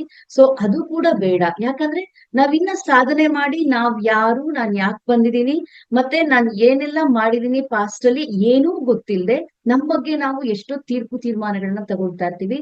ಅದು ಕೂಡ ಬೇಡ. ಹಾಗೆ ಬೇರೆಯವರ ಗುಣಗಳ ಬಗ್ಗೆ, ನಡವಳಿಕೆಗಳ ಬಗ್ಗೆನೂ ಕೂಡ ತೀರ್ಪು ನೀಡಬಾರ್ದು ಅಂತ ಹೇಳ್ತಿದ್ದಾರೆ. ಯಾಕೆ ಅಂತ ಹೇಳಿದ್ರೆ ನಾವು ಬೇರೆಯವರ ಗುಣನ ಬದಲಾಯಿಸ್ಲಿಕ್ಕೆ ಸಾಧ್ಯನೇ ಇಲ್ಲ. ಅದಕ್ಕೋಸ್ಕರ, ಯಾಕಂದ್ರೆ ಅನೇಕ ಜನ್ಮಗಳಿಂದ ಅವರು ಜನನ ಮರಣ ತಗೊಳ್ತಾನೆ ಇದ್ದಾರೆ. ಎಷ್ಟೋ ಯುಗಗಳಿಂದ ಅವರು ಹುಟ್ಟುತ್ತಾ ಬರ್ತಾ ಇರ್ತಾರೆ. ಅಷ್ಟು ಯುಗಗಳ ಒಂದು ಡೇಟಾ ಅಥವಾ ಅಷ್ಟು ಯುಗಗಳ ಇತಿಹಾಸ ನಿಮಗ್ ಗೊತ್ತಿದ್ರೆ ಮಾತ್ರ ಆ ಒಬ್ಬ ವ್ಯಕ್ತಿಯ ಗುಣಗಳನ್ನ ಬದಲಾಯಿಸ್ಲಿಕ್ಕೆ ಸಾಧ್ಯ. ನಮ್ಮ ಬಗ್ಗೆನೇ ನಾವು ತಿಳ್ಕೊಂಡಿಲ್ಲ ಅಂದ್ಮೇಲೆ ಇನ್ನೊಬ್ಬ ವ್ಯಕ್ತಿಯ ಗುಣಗಳನ್ನ ಬದಲಾಯಿಸೋದು ಹೇಗೆ ಸಾಧ್ಯ ಮಾಸ್ಟರ್ಸ್? ಬದಲಾಯಿಸ್ತೀನಿ ಅಂತ ಹೇಳಿದ್ರೆ ಅವ್ನು ಎಷ್ಟೆಲ್ಲಾ ಜನ್ಮ ತಗೊಂಡಿದ್ದಾನೆ, ಆ ಎಷ್ಟೆಲ್ಲಾ ಜನ್ಮಗಳಲ್ಲಿ ಅವ್ನು ಏನೇನೆಲ್ಲಾ ಮಾಡಿದಾನೆ, ಆ ಹಿಸ್ಟ್ರಿ ನಿಮಗ್ ಗೊತ್ತಿದ್ರೆ ಮಾತ್ರ ಸಾಧ್ಯ.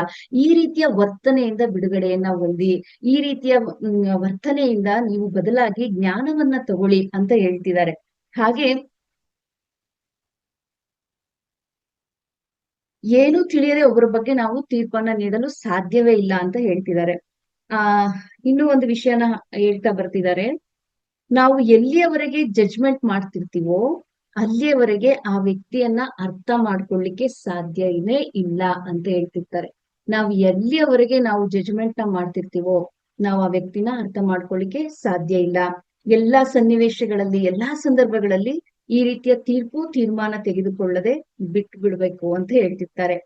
ಹಾಗೆ ನಿಮ್ಮ ದೃಷ್ಟಿಕೋನ ಆ ವಸ್ತು ಮತ್ತೆ ವ್ಯಕ್ತಿ ಹೇಗೆ ಇದ್ದಾನೋ ಹಾಗೆ ನೋಡ್ಬೇಕು ಅಂತ ಹೇಳ್ತಿದ್ದಾರೆ. ನಿಮಗೆ ಹೇಗೆ ಬೇಕೋ ಹಾಗೆ ನೋಡೋದಲ್ಲ ಮಾಸ್ಟರ್ಸ್. ನಮಗೆ ಹೇಗ್ ಬೇಕೋ ಹಾಗೆ ವ್ಯಕ್ತಿ ಇರ್ಬೇಕು ಅಂತ ನಾವು ಬಯಸ್ಬಾರ್ದು. ಯಾವಾಗ್ಲೂ ಅವ್ರು ಹೇಗಿದಾರೋ ಹಾಗೆ ನಾವು ಅವ್ರನ್ನ ಸ್ವೀಕಾರ ಮಾಡಿದ್ದೆ ಆದ್ರೆ ನಿಮಗೆ ಅಲ್ಲಿ ಜ್ಞಾನ ಬಂದಿದೆ ಅಂತ ಅರ್ಥ. ನೀವು ಆ ವಿಷಯದಲ್ಲಿ ಜ್ಞಾನೋದಯವನ್ನ ಹೊಂದಿದೀರಾ ಅಂತ ಅರ್ಥ. ಹಾಗೆ ಆಗ ಮಾತ್ರ ನಾವು ಆ ರೀತಿ ಸ್ವೀಕಾರ ಮಾಡಿದ್ದೆ ಆದ್ರೆ ಅದೇ ಮುಕ್ತಿ ಅಂತ ಹೇಳ್ತಿದ್ದಾರೆ, ಅದೇ ಮೋಕ್ಷ ಅಂತ ಕೂಡ ಹೇಳ್ತಿದ್ದಾರೆ. ಇದೆಲ್ಲ ಅರ್ಥ ಮಾಡ್ಕೊಳ್ಬೇಕಂದ್ರೆ ನಮ್ಗೆ ಸಾಮರ್ಥ್ಯ ಬೇಕು, ಮತ್ತೆ ಸ್ಪಷ್ಟತೆ ಬೇಕು. ಯಾವ್ದ್ರಲ್ಲಿ ಸಾಮರ್ಥ್ಯ, ಯಾವ್ದ್ರಲ್ಲಿ ಸ್ಪಷ್ಟತೆ? ಧ್ಯಾನ, ಹೆಚ್ಚು ಧ್ಯಾನ, ನಿರಂತರ ಧ್ಯಾನ ಸಾಧನೆ ಮಾಡಿ ನಾವೆಲ್ಲ ಯಾರು, ಈ ನಮ್ಮ ಜೊತೆ ಇರೋರೆಲ್ಲ ಯಾರು, ಏತಕ್ಕೆ ನನಗೆ ಇಷ್ಟೊಂದು ಕಷ್ಟಗಳು ಬರ್ತಾ ಇದೆ, ಎಲ್ಲ ವಿಚಾರಗಳನ್ನ ನಾವು ಅದಕ್ಕೆ ಏನು ಕಾರಣ ಅನ್ನೋ ವಿಚಾರಗಳನ್ನ ತಿಳ್ಕೊಳ್ತಾ ಬಂದ್ರೆ ಮಾತ್ರ ನಮಗೆ ಎಲ್ಲವೂ ಕೂಡ ಅರಿವಾಗ್ತಾ ಹೋಗುತ್ತೆ. ಈ ಶ್ರೇಷ್ಠತೆ, ಕೀಳರಿಮೆ, ಈ ರೀತಿಯ ಭಾವನೆಯಿಂದ ಹೊರ ಬರ್ತೀವೋ ಆಗ ನಾವು ಸರಿಯಾದ ರೀತಿಯಲ್ಲಿ ನೋಡಲು ಅರ್ಹ ಆಗ್ತೀವಿ. ನಾನು ಮೇಲು ಕೀಳು ಎಂಬ ಭಾವನೆಯಿಂದ ನಾವು ಯಾವಾಗ ಹೊರಗ್ ಬರ್ತೀವೋ ಆಗ ನಮ್ಮ ದೃಷ್ಟಿಕೋನ ಅನ್ನೋದು ಸರಿಯಾಗತ್ತೆ ಅಂತ ಹೇಳ್ತಿದ್ದಾರೆ. ನಮಗೆ ಈ ರೀತಿಯ ಭಾವನೆಯಿಂದ ಬಿಡುಗಡೆ ಅನ್ನೋದು ಸಿಗುತ್ತೆ. ಹಾಗೆ ನಮ್ಮ ಎಲ್ಲಾ ಬಂಧನಗಳಿಂದ ಮುಕ್ತಿ ಹೊಂದಬೇಕು ಅಂತ ಹೇಳ್ತಿದ್ದಾರೆ. ಬಂಧನಗಳು ಅಂತ ಅಂದ್ರೆ ಭೌತಿಕವಾದ ಅಥವಾ ಆ ಭೌತಿಕವಾದ ಬಂಧಗಳಿರ್ಬೋದು, ಸಂಬಂಧ ಬಾಂಧವ್ಯಗಳಿರ್ಬೋದು. ಇದರಿಂದ ಮುಕ್ತಿ, ಹಣ, ಆಸ್ತಿ, ಅಂತಸ್ತು ಇವುಗಳ ಮೇಲಿನ ವ್ಯಾಮೋಹದಿಂದ ಮುಕ್ತಿ ಹೊಂದಬೇಕು. ನಾವು ಈ ರೀತಿಯ ವಸ್ತುಗಳಲ್ಲಿ ವ್ಯಾಮೋಹ ಇಟ್ಕೊಂಡಿದ್ದೆ ಆದ್ರೆ ನಾವು ಸ್ವತಂತ್ರವಾಗಿ ಇರಲು ಸಾಧ್ಯ ಆಗೋದಿಲ್ಲ. ನಾವು ಅಟ್ಯಾಚ್ಮೆಂಟ್ ಅನ್ನೋದನ್ನ ಬೆಳೆಸ್ಕೊಳ್ತೀವಿ. ನಮ್ಮ ರಿಲೇಶನ್ಶಿಪ್ ಮೇಲೆ ಆಗ್ಲಿ ಅಥವಾ ನಮ್ಮ ಒಂದು ಭೌತಿಕ ವಿಚಾರಗಳ ಮೇಲೆ ಆಗ್ಲಿ ತುಂಬಾ ಅಟ್ಯಾಚ್ಮೆಂಟ್ ನ ಬೆಳೆಸ್ಕೊಳ್ತೀವಿ. ಈ ಅಟ್ಯಾಚ್ಮೆಂಟ್ ಇದ್ರೂ ಕೂಡ ನಾವು ಮೋಕ್ಷವನ್ನ ಪಡಲಿಕ್ಕೆ ಸಾಧ್ಯ ಆಗೋದಿಲ್ಲ. ಅಲ್ಲಿ ತಗ್ಲಾಕೊಂತೀವಿ ಮಾಸ್ಟರ್ಸ್. ಆ ನಾವು ಈ ರೀತಿಯಾದಂತಹ ವಸ್ತುಗಳಲ್ಲಿ ವ್ಯಾಮೋಹ ಇಟ್ಕೊಂಡ್ರೆ ಸ್ವಾತಂತ್ರ್ಯ ಆಗಿರಲು ಸಾಧ್ಯ ಇಲ್ಲ ಅಂತ ಹೇಳ್ತಿದ್ದಾರೆ. Where there is attachment there is no enjoyment ಅಂತ ಹೇಳ್ತಿದ್ದಾರೆ. ಎಲ್ಲಿ ಅಟ್ಯಾಚ್ಮೆಂಟ್ ಇರುತ್ತೋ ಅಲ್ಲಿ ಎಂಜಾಯ್ಮೆಂಟ್ ಅನ್ನೋದೇ ಇರೋದಿಲ್ಲ ಅಂತ ಹೇಳ್ತಿದ್ದಾರೆ. ಅಂದ್ರೆ ಒಂದು ಕಳ್ಕೊಂಡಾಗ ಅವ್ರನ್ನ ತುಂಬಾ ಕೊರಗ್ತೀವಿ, ದುಃಖಕ್ಕೊಳಗಾಗ್ತೀವಿ ಮಾಸ್ಟರ್ಸ್. ಅದಕ್ಕೋಸ್ಕರ ಯಾರೇ ಯಾವ್ದ್ರ ಮೇಲೆ ವಸ್ತು ಆಗ್ಲಿ ವ್ಯಕ್ತಿ ಆಗ್ಲಿ ಯಾವ್ದ್ರ ಮೇಲೂ ಕೂಡ ನಾವು ಅತಿಯಾದ ಅಟ್ಯಾಚ್ಮೆಂಟ್ ನ ಇಟ್ಕೊಂಡಿರ್ಬಾರ್ದು ಅನ್ನೋ ವಿಷಯನ ಇಲ್ಲಿ ಹೇಳ್ತಿದ್ದಾರೆ. ಏಕಂದ್ರೆ ನಮ್ಮಲ್ಲಿ ಒಂದು ರೀತಿ ಭಯ ಇರುತ್ತೆ. ಅಟ್ಯಾಚ್ಮೆಂಟ್ ಇದ್ದಾಗ ಏನಾಗುತ್ತೋ, ಅಕಸ್ಮಾತ್ ಈಗ ನಮ್ಗೆ ದುಡ್ಡಿನ ಮೇಲೆ ಅಟ್ಯಾಚ್ಮೆಂಟ್ ಇದೆ ಅಥವಾ ನಮ್ಮ ಆಸ್ತಿ ಅಂತಸ್ತಿನ ಮೇಲೆ ಅಟ್ಯಾಚ್ಮೆಂಟ್ ಇದೆ ಅಂತ ಹೇಳಿದಾಗ ಕಳ್ಳ ಬಂದು ತಗೊಳ್ತಾನೇನೋ ಅಥವಾ ಯಾರಾದ್ರೂ ಇತ್ಕೊಳ್ತಾರೇನೋ, ಎಲ್ಲಿ ಹೋಗುತ್ತೋ ಏನಾಗುತ್ತೋ ಈ ರೀತಿಯಾದ ಒಂದು ಭಯ ಆತಂಕ ಶುರುವಾಗುತ್ತೆ. ಸೊ ಅದರಿಂದ ರೋಗ ಕಾಯಿಲೆ ಎಲ್ಲ ಶುರುವಾಗುತ್ತೆ, ನೆಮ್ಮದಿ ಹಾಳಾಗುತ್ತೆ. ಅದಕ್ಕೋಸ್ಕರವಾಗಿ ಈ ಒಂದು ಅಟ್ಯಾಚ್ಮೆಂಟ್ ಇಂದ ನೀವು ಮುಕ್ತಿಯನ್ನ ಹೊಂದ್ಬೇಕು. ಸಂಬಂಧಗಳ ಮೇಲೆ ವ್ಯಾಮೋಹದಿಂದ ಆ ವ್ಯಕ್ತಿಗಳ ಮೇಲೆ ಅಧಿಕಾರ ಚಲಾಯಿಸ್ಲಿಕ್ಕೆ ಶುರು ಆಗ್ತೀವಿ. ಈ ಸಂಬಂಧದಲ್ಲಿ ನಾವು ಜಾಸ್ತಿ ಅಟ್ಯಾಚ್ಮೆಂಟ್ ಇಟ್ಕೊಂಡ್ರೆ ನಾವೇನ್ ಮಾಡ್ತೀವಿ, ಅವ್ರ ಮೇಲೆ ಅಧಿಕಾರ ಚಲಾಯಿಸ್ಲಿಕ್ಕೆ ಶುರು ಆಗ್ತೀವಿ. ಈ ರೀತಿ ಮಾಡುವುದು ಸರಿಯಲ್ಲ. ಎಲ್ಲರೂ ಹುಟ್ಟಿರುವುದು ಸಾಯುವುದು ಅವರದೇ ನಿರ್ಧಾರ ಆಗಿದೆ. ಈ ರೀತಿ ನಾವು ಒಬ್ರು ಮೇಲೆ ಅಧಿಕಾರವನ್ನ ಚಲಾಯಿಸುವಂತದ್ದು ಸರಿಯಲ್ಲ. ನಾವೆಲ್ಲರೂ ಕೂಡ ಹುಟ್ಟಿರೋದು ಮತ್ತೆ ಸಾಯುವುದು ಅವರದೇ ನಿರ್ಧಾರ. ನಾವು ಹುಟ್ಟಿದೀವಿ ಅಂತ ಹೇಳಿದ್ರೆ ಆ ಸೋಲ್ ಪ್ಲಾನ್ ಆಗಿರುತ್ತೆ. ಸಾಯ್ತೀನಿ ಅಂದ್ರೂ ನಾನು ಯಾವಾಗ ಸಾಯ್ಬೇಕು ಅನ್ನೋ ಒಂದು ಸೋಲ್ ಪ್ಲಾನ್ ಅದು ಮಾಡ್ಕೊಂಡ್ ಬಂದಿರುತ್ತೆ. ಈ ವಿಚಾರಗಳೆಲ್ಲ ನಿಮ್ಗೆ ತಿಳಿದಿದೆ. ಒಂದು ಆತ್ಮ ತನ್ನ ಜನ್ಮ ತಗೊಳ್ಬೇಕಂದ್ರೆ ತನ್ನ ತಂದೆ ತಾಯಿಗಳನ್ನ ಚೂಸ್ ಮಾಡ್ಕೊಳ್ಳೋದು ಅದೇನೆ. ಹಾಗೆ ತನ್ನ ವಾತಾವರಣ, ತನ್ನ ದೇಶ, ಭಾಷೆ, ಬಣ್ಣ, ಆಕಾರ, ಮತ್ತೆ ಫ್ರೆಂಡ್ಸ್, ಶತ್ರು, ಮಿತ್ರು ಎಲ್ಲರನ್ನ ಕೂಡ ಕೆಲಸ ಮಾಡ್ಬೇಕು. ಮತ್ತೆ ನನ್ನ ಒಂದು ಕರ್ಮಗಳಿಗೆ ಯಾವ ರೀತಿಯ ರೋಗವನ್ನ ತಗೊಳ್ಬೇಕು, ಮತ್ತೆ ನಾನು ಎಷ್ಟು ವರ್ಷ ಬದುಕ್ತೀನಿ, ಆ ಸಾಯೋಕೆ ಮುಂಚೆ ಯಾವ ಒಂದು ಸನ್ನಿವೇಶ ನನಗೆ ಬರಬೇಕು, ಪ್ರತಿ ಒಂದು ಕೂಡ ಅದು ಪ್ಲಾನ್ ಮಾಡ್ಕೊಂಡು ಬರುತ್ತೆ. ಸೊ ಅದು ಬಂದಿದೆ ಅಂತ ಹೇಳದ್ಮೇಲೆ ನಾವು ಯಾವುದೇ ವ್ಯಕ್ತಿಗಳ ಮೇಲೆ ಅಧಿಕಾರ ಚಲಾಯಿಸೋದು ಸರಿಯಲ್ಲ ಅಂತ ಹೇಳ್ತಿದ್ದಾರೆ. ಎಲ್ಲ ಆತ್ಮಗಳು ಅವರ ಸ್ವಂತ ನಿರ್ಧಾರದಿಂದ ಬಂದಿರುತ್ತೆ. ಅವರ ಕರ್ಮಾನುಸಾರವಾಗಿ ದೇಹನ ತೆಗೆದುಕೊಂಡಿರುತ್ತೆ. ನಂತರ ಯಾವ ಲೋಕಕ್ಕೆ ತೆರಳ್ಬೇಕು ಮತ್ತೆ ಯಾವ ಲೋಕಕ್ಕೆ ತೆರಳ್ಬೇಕು ಅನ್ನೋದು ಕೂಡ ಅದಕ್ಕೆ ತನ್ನ ಕರ್ಮಾನುಸಾರವಾಗಿ ತಿಳ್ಕೊಂಡಿರುತ್ತೆ. ಹಾಗೆ ಗಂಡ ಹೆಂಡತಿಯರ ಮೇಲೆ, ಹೆಂಡತಿ ಗಂಡನ ಮೇಲೆ, ತಂದೆ ತಾಯಿ ಮಕ್ಕಳ ಮೇಲೆ ಅಧಿಕಾರವನ್ನ ಚಲಾಯಿಸಬಾರ್ದು ಅಂತ ಹೇಳ್ತಿದ್ದಾರೆ. ಮಕ್ಕಳು ನಮ್ಮ ಮೂಲಕ ಬಂದಿದ್ದಾರೆ ಅಲ್ವಾ ಮಾಸ್ಟರ್ಸ್? ನಾವ್ ಅನ್ಕೊಂಡಿದೀವಿ ನಮ್ಮ ಮಕ್ಕಳು ಅನ್ನೋ ಅಧಿಕಾರವನ್ನ ನಾವು ಚಲಾಯಿಸ್ತೀವಿ. ನಮ್ಮ ಮೂಲಕ ಬಂದಿದ್ದಾವೆ ಹೊರತು ಇಂದ ಅವು ಬಂದಿಲ್ಲ ಮಾಸ್ಟರ್ಸ್. ನಮ್ಮ ಮಕ್ಕಳು ನಮ್ಮನ್ನ ಸೆಲೆಕ್ಟ್ ಮಾಡ್ಕೊಂಡಿದಾವೆ. ಅದನ್ನ ಫಸ್ಟ್ ನಾವು ಅರ್ತ್ಕೊಳ್ಬೇಕು. ಈ ಅರ್ತ್ಕೊಳ್ಳೋದು ಅಂದ್ರೆ ಧ್ಯಾನದ ಮೂಲಕ ಇವೆಲ್ಲ ನಮ್ಗೆ ಜ್ಞಾನ ಸಿಗ್ತಾ ಹೋಗುತ್ತೆ. ಅದರಿಂದನೇ ಧ್ಯಾನದಿಂದ ಜ್ಞಾನ, ಜ್ಞಾನದಿಂದ ಮೋಕ್ಷ ಅಂತ ಹೇಳ್ತಾ ಬಂದಿರೋದು. ಮಕ್ಕಳು ನಮ್ಮನ್ನು ಆಯ್ಕೆ ಮಾಡ್ಕೊಂಡು ನಮ್ ಮೂಲಕ ಈ ಭೂಲೋಕದಲ್ಲಿ ಬರ್ತಾರೆ.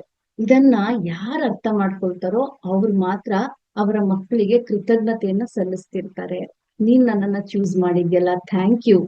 ಯಾವ ಅರ್ಹತೆ ಮೇಲೆ ನನ್ನನ್ನ ಚೂಸ್ ಮಾಡಿದ್ಯಾ ಅಂದ್ರೆ ಆ ಮಗುಗೆ ಆ ತಂದೆ ತಾಯಿಯ ಸ್ಥಿತಿ ಗತಿ, ಅವ್ರಿಗೆ ಏನ್ ರೋಗ ಇದೆ, ಅವ್ರು ಯಾವ ಸ್ಥಿತಿಯಲ್ಲಿ ಇದ್ದಾರೆ, ಅವ್ರ ಆರ್ಥಿಕ ಪರಿಸ್ಥಿತಿ ಎಲ್ಲವೂ ತಿಳಿದಿರುತ್ತೆ ಆ ಮಗು ಜನ್ಮ ತಗೊಳ್ಳೋದಕ್ಕೆ ಮುಂಚೆ ಆತ್ಮ ಸ್ವರೂಪದಲ್ಲಿ. ಸೊ ಅದೆಲ್ಲ ಗೊತ್ತಿದ್ದು ನಮ್ಮನ್ನ ಸೆಲೆಕ್ಟ್ ಮಾಡ್ಕೊಂಡು ಬಂದಿದೆ ಅಂತ ಅಂದ್ರೆ ಅದು ಬಡತನ ಮನೇಲಿ ಹುಟ್ಟಿರ್ಬೋದು, ಶ್ರೀಮಂತರದ ಮನೇಲಿ ಹುಟ್ಟಿರ್ಬೋದು, ಕಾಯಿಲೆ ಇರೋ ಪೇರೆಂಟ್ಸ್ ಗಳ ಜೊತೆನೂ ಹುಟ್ಟಿರ್ಬೋದು. ಅದೆಲ್ಲ ತಿಳಿದು ಅದು ಜನ್ಮ ತಗೊಂಡಿದೆ ಅಂದಾಗ ನಾವು ಪೇರೆಂಟ್ಸ್ ಆದವರು ಆ ಮಕ್ಕಳಿಗೆ ಯಾವ ರೀತಿಯ ಶಿಕ್ಷಣವನ್ನ ಕೊಡ್ಬೇಕು, ಯಾವ ರೀತಿ ಕೃತಜ್ಞತೆಯನ್ನ ಸಲ್ಲಿಸ್ಬೇಕು ಅನ್ನೋದನ್ನ ಅರ್ಥ ಮಾಡ್ಕೊಳ್ಬೇಕು ಮಾಸ್ಟರ್ಸ್. ಧನ್ಯತಾ ಭಾವನೆ ಬರ್ಬೇಕು. ನಮ್ಮ ಮಕ್ಕಳು ನಮ್ಮ ಗುರುಗಳಾಗಿ ನಾವು ಸ್ವೀಕಾರ ಮಾಡ್ಬೇಕು. ಅವರೆಲ್ಲ ಒಂದು ಯೋಗಿಗಳು. ನಾವು ಎಷ್ಟೋ ವರ್ಷಗಳಾಗಿ ಜನ್ಮ ತಗೊಂಡು ನಾವು ಭೂಲೋಕದಲ್ಲಿ ಈ ಒಂದು ಮಾಯೆಯಲ್ಲಿ ಬಿದ್ದು ಎಷ್ಟೋ ಬೇಡದ ನಕಾರಾತ್ಮಕ ಚಿಂತನೆಗಳಲ್ಲಿ ತೊಡಗೋಗಿರ್ತೀವಿ. ಆದರೆ ಆ ಮಕ್ಕಳು ಫ್ರೆಶ್ ಆಗಿ ಬಂದಿರ್ತವೆ. ಆ ಒಂದು ಸಂಪರ್ಕದಲ್ಲಿ ಬಂದಿರ್ತವೆ. ಮೇಲ್ಲೋಕದ ಉನ್ನತ ಲೋಕದ ಮಾಸ್ಟರ್ಸ್ ಗಳ ಕನೆಕ್ಟಿವಿಟಿ ಅವ್ರಿಗಿರುತ್ತೆ. ಇಲ್ಲಿ ಬಂದು ನಮ್ಮ ರೀತಿಯ ಒಂದು ನಡವಳಿಕೆಗಳಿಂದ ಅವು ತಮ್ಮ ಎಲ್ಲ ಜ್ಞಾನವನ್ನ ಮರ್ತ್ಕೊಂಡಿರ್ತವೆ ಅಷ್ಟೇ. ಮತ್ತೆ ನಮ್ಮ ಕರ್ಮಗಳನ್ನ ಅವರ ಮೂಲಕ ತೋರಿಸ್ತಾ ನಮ್ಮನ್ನ ಪ್ರಕ್ಷಾಳನ ಮಾಡ್ಕೊಳಕ್ಕೆ ಒಂದು ಅವಕಾಶ ಕೊಡ್ಲಿಕ್ಕೆ ಬಂದಿರ್ತವೆ. ಇದನ್ನ ಎಲ್ಲ ಪೇರೆಂಟ್ಸು ಅರ್ಥ ಮಾಡ್ಕೊಳ್ಬೇಕು. ಪರಮಹಂಸರು ಅದೇ ಹೇಳೋದು, ನಿಮ್ಮ ಮಕ್ಕಳು ನಿಮ್ಮ ಕನ್ನಡಿ. ನಿಮ್ಮ ಮಕ್ಕಳು ಬಂದಿರೋದು ನಿಮ್ಮಲ್ಲಿ ಏನೇನೆಲ್ಲ ಕರ್ಮಗಳಿದೆ, ನೀವ್ ಏನು ಮರ್ತ್ಕೊಂಡಿದೀರಾ ಅದನ್ನ ಮಾಡ್ತಾ ನೀನ್ ತಿದ್ದುಕೋ, ನಿನ್ನನ್ನ ನೀನು ತಿದ್ಕೋ ಅಂತ ಹೇಳಲಿಕ್ಕೆ ಬಂದಿರ್ತಾರಂತೆ ಮಾಸ್ಟರ್ಸ್. ಸೊ ಅದಕ್ಕೋಸ್ಕರ ನಾವು ಆ ಮಕ್ಕಳಿಗೆ ಸಲ್ಲಿಸ್ಬೇಕು ಅಂತ ಹೇಳ್ತಿದ್ದಾರೆ. ತುಂಬಾ ಖುಷಿ ಆಗತ್ತೆ ಅದನ್ನ ಕೇಳಿಸ್ಕೊಳಕ್ಕೆ ಮಾಸ್ಟರ್ಸ್. ಹಾಗೆ ನಮ್ಮ ಎಲ್ಲಾ ರೀತಿಯ ಅವ್ರ ಮೇಲೆ ನಾವು ಅಧಿಕಾರ ಚಲಾಯಿಸದೆ ನಮ್ಮ ಧರ್ಮ ಕರ್ತವ್ಯಗಳನ್ನ ಸರಿಯಾದ ರೀತಿಯಲ್ಲಿ ನಾವು ಮಾಡ್ಕೊಳ್ಬೇಕು. ತುಂಬಾ ಅಟ್ಯಾಚ್ಮೆಂಟ್ ಕೂಡ ಇಟ್ಕೊಳ್ಬಾರ್ದು. ಯಾವಾಗ ಡಿಟ್ಯಾಚ್ ನಲ್ಲಿ ಇರ್ತೀವೋ ಆಗ ನಿಜವಾದ ಪ್ರೀತಿ ಅನ್ನೋದು ನಮಗೆ ಸಿಗ್ತಾ ಹೋಗುತ್ತೆ. ಇದನ್ನ ವಾಸ್ತವದಲ್ಲಿ ಅರ್ಥ ಮಾಡ್ಕೊಳ್ಳೋದು ಬಹಳ ಕಷ್ಟ. ಆದ್ರೆ ಇದೇ ಸತ್ಯ ಅನ್ನೋದು ಎಲ್ಲರಿಗೂ ಅರಿವಾಗ್ಬೇಕು ಮಾಸ್ಟರ್ಸ್. ಆದ್ರಿಂದ ಮಹರ್ಷಿಗಳು ಹೇಳಿರೋದು ಏನಂದ್ರೆ ಸಂಸಾರದಲ್ಲಿಯೇ ನಿರ್ವಾಣ.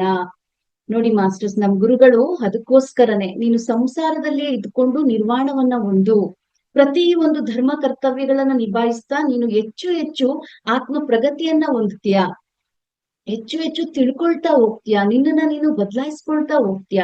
ಅದನ್ನೆಲ್ಲ ಬಿಟ್ಟು ನೀನ್ ಎಲ್ಲೂ ಹಿಮಾಲಯದಲ್ಲ ಕೂತ್ಕೊಂಡು ನಾನು ಜ್ಞಾನೋದಯನ ಒಂದೇ ಅಂತ ಹೇಳಿದ್ರೆ ಸರಿ ಇಲ್ಲ ಅದು.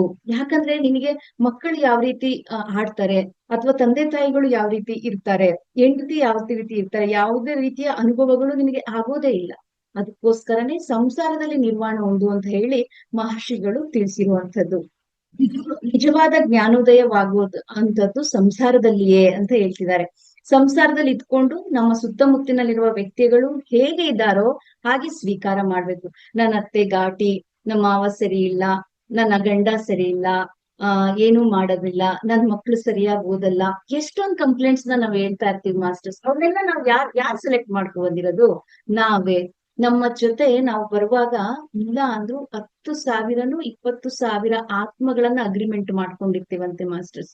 ನಮಗೆ ಯಾವ ಯಾವ ಟೈಮ್ಗೆ ಯಾರು ಲಿಂಕ್ ಆಗ್ಬೇಕು ಅದೆಲ್ಲ ಲಿಂಕ್ ಆಗ್ತಿರ್ತಾರಂತೆ, ಸಿಗ್ತಾ ಇರ್ತಾರಂತೆ. ಸೊ ನಮ್ಗೆ ಶತ್ರುವಾಗಿ ಸಿಕ್ಕಿರೋರ್ನು ನಾವೇ ಸೆಲೆಕ್ಟ್ ಮಾಡಿದೀವಿ, ಮಿತ್ರರನ್ನು ನಾವೇ ಸೆಲೆಕ್ಟ್ ಮಾಡಿದೀವಿ. ಸೊ ಹಂಗಿದ್ಮೇಲೆ ಅವ್ರು ಹೇಗಿದ್ದಾರೆ ಹಾಗೆ ಸ್ವೀಕಾರ ಮಾಡೋದೇ ನಮ್ಮ ಆದ್ಯ ಕರ್ತವ್ಯ ಆಗ್ಬಿಡುತ್ತೆ ಅಲ್ವಾ ಮಾಸ್ಟರ್. ಸೊ ಅದಕ್ಕೋಸ್ಕರ ಹೇಳ್ತಿದ್ದಾರೆ, ಯಾವಾಗ ನೀವು ನಿಮ್ ಜೊತೆಗಿರೋರೆಲ್ಲ ಹೇಗಿದಾರೋ ಹಾಗೆ ಯಾವಾಗ ಸ್ವೀಕಾರ ಮಾಡ್ತಿರೋ ಆಗ ನಿಮಗೆ ಮುಕ್ತಿ ಅನ್ನೋದು ಸಿಗತ್ತೆ, ನಿರ್ವಾಣ ಅನ್ನೋದು ಸಿಗತ್ತೆ. ಸಂಸಾರ ಅನ್ನೋದು ಜ್ಞಾನೋದಯ ಹೊಂದಲಿಕ್ಕೆ ಒಂದು ಉತ್ತಮವಾದ ಅವಕಾಶ ಅಂತ ಇಲ್ಲಿ ಹೇಳ್ತಿದ್ದಾರೆ. ಆ ಸಂಸಾರ ಅನ್ನೋದು ನಾವು ಎನ್ಲೈಟನ್ಮೆಂಟ್ ಆಗ್ಲಿಕ್ಕೋಸ್ಕರನೇ, ನಾವು ಎಲ್ಲಾ ಜಂಜಾಟಗಳಿಂದ ಮೋಕ್ಷವನ್ನ ಪಡಿಲಿಕ್ಕೋಸ್ಕರನೇ.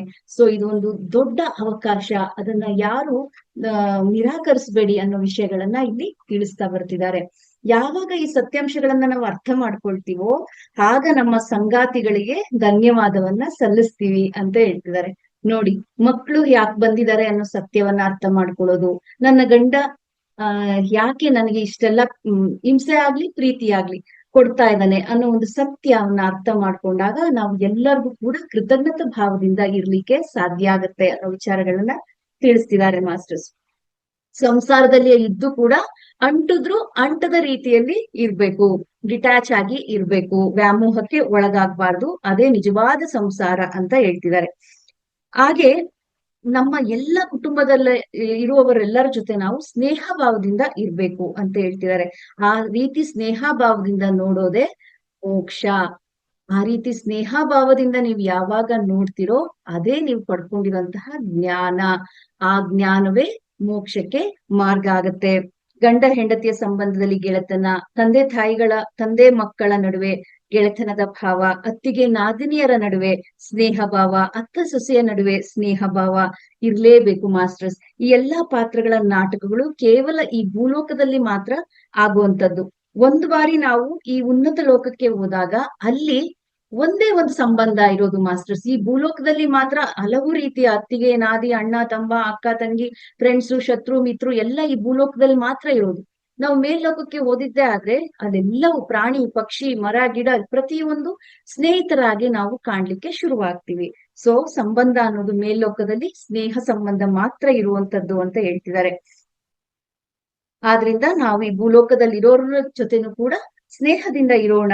ಆಗ ಮಾತ್ರ ನಮಗೆ ಜ್ಞಾನೋದಯ ಆಗ್ಲಿಕ್ಕೆ ಸಾಧ್ಯ, ಮೋಕ್ಷ ಸಿಗ್ಲಿಕ್ಕೆ ಸಾಧ್ಯ. ನೋಡಿ ಮಾಸ್ಟರ್ಸ್, ಎಂತೆಂತ ಪಾಯಿಂಟ್ ಅಲ್ಲಿ ನಾವು ಎನ್ಲೈಟನ್ಮೆಂಟ್ ನ ಹೊಂದುತ್ತೀವಿ, ಮೋಕ್ಷವನ್ನ ಪಡಿತೀವಿ ಅನ್ನೋ ವಿಚಾರಗಳನ್ನ ಇಲ್ಲಿ ತಿಳಿಸ್ಕೊಟ್ಟಿರೋದು.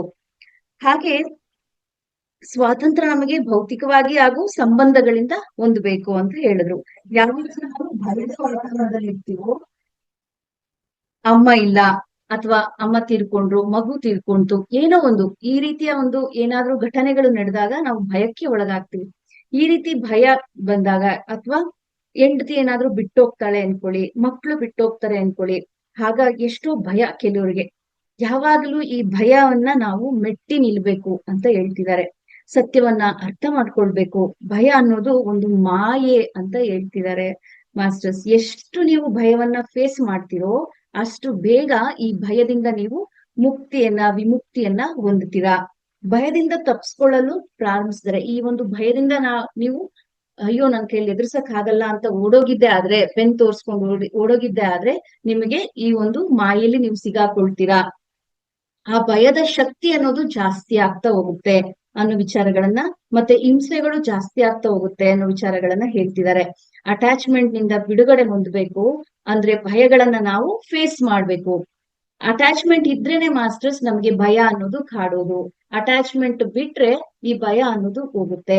ಸೊ ನಾವ್ ಆ ಭಯ ಬಂದಾಗ ಭಯವನ್ನು ಫೇಸ್ ಮಾಡೋದನ್ನ ಕಲಿತಷ್ಟು ನಾವು ಈ ಒಂದು ಸನ್ನಿವೇಶದಿಂದ ಬಿಡುಗಡೆಯನ್ನ ಹೊಂದುತ್ತೀವಿ.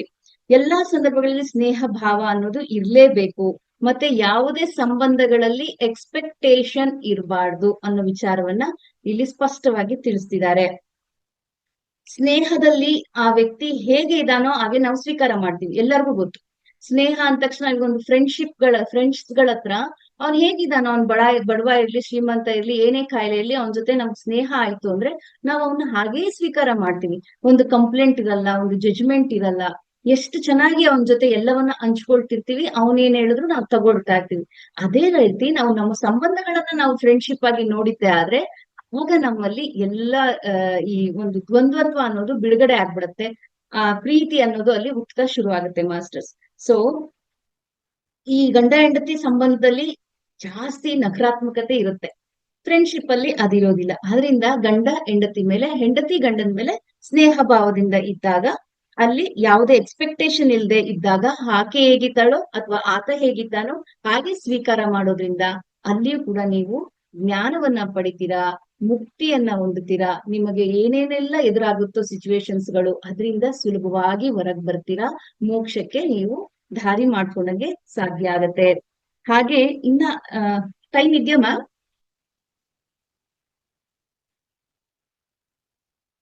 ಎಷ್ಟೊತ್ತಾಗತ್ತೆ ಮ್ಯಾಮ್? ಅಲ್ಲ, ನಿಮ್ದು ಟೈಮ್ ಎಷ್ಟಿದೆ ಅಂದ್ರೆ ಇನ್ನೊಂದು 5 ನಿಮಿಷ ತಗೋಬಹುದು ಮ್ಯಾಮ್. ಇನ್ನು 5 ನಿಮಿಷ ತಗೋ. ಎಸ್. ಹಾಗೆ ಸ್ವಯಂ ಸೃಷ್ಟಿತ ಅಥವಾ ಸ್ವಯಂ ಉಂಟು ಮಾಡಿದ ನೋವು ದುಃಖಗಳಿಂದ ಬಿಡುಗಡೆ ಹೊಂದುವುದು ಅಂತ ಅರ್ಥ. ಈ ಒಂದು ಏನ್ ಹೇಳ್ತಿದ್ದಾರೆ ಅಂದ್ರೆ, ಮೋಕ್ಷ ಅನ್ನೋದು ಏನಂತ ಹೇಳಿದ್ರೆ, ಯಾವುದೇ ಎಕ್ಸ್ಪೆಕ್ಟೇಷನ್ ಮಾಡದೆ ನಮ್ಮ ಒಂದು ಸ್ವಯಂ ಸೃಷ್ಟಿ ಮಾಡ್ಕೊಂಡಿರಂತಹ ಕೆಲಸಗಳಿಂದ ಅಥವಾ ಸ್ವಯಂ ನಾವೇ ನಮಗೋಸ್ಕರ ಉಂಟು ಮಾಡ್ಕೊಂಡಿರತಕ್ಕಂತಹ ನೋವು ದುಃಖಗಳಿಂದ ಬಿಡುಗಡೆ ಹೊಂದೋದೆ ಮೋಕ್ಷ ಅಂತ ಹೇಳ್ತಿದ್ದಾರೆ. ಸೊ ಆ ಜ್ಞಾನ ನಿಮಗೆ ಬರ್ಬೇಕು.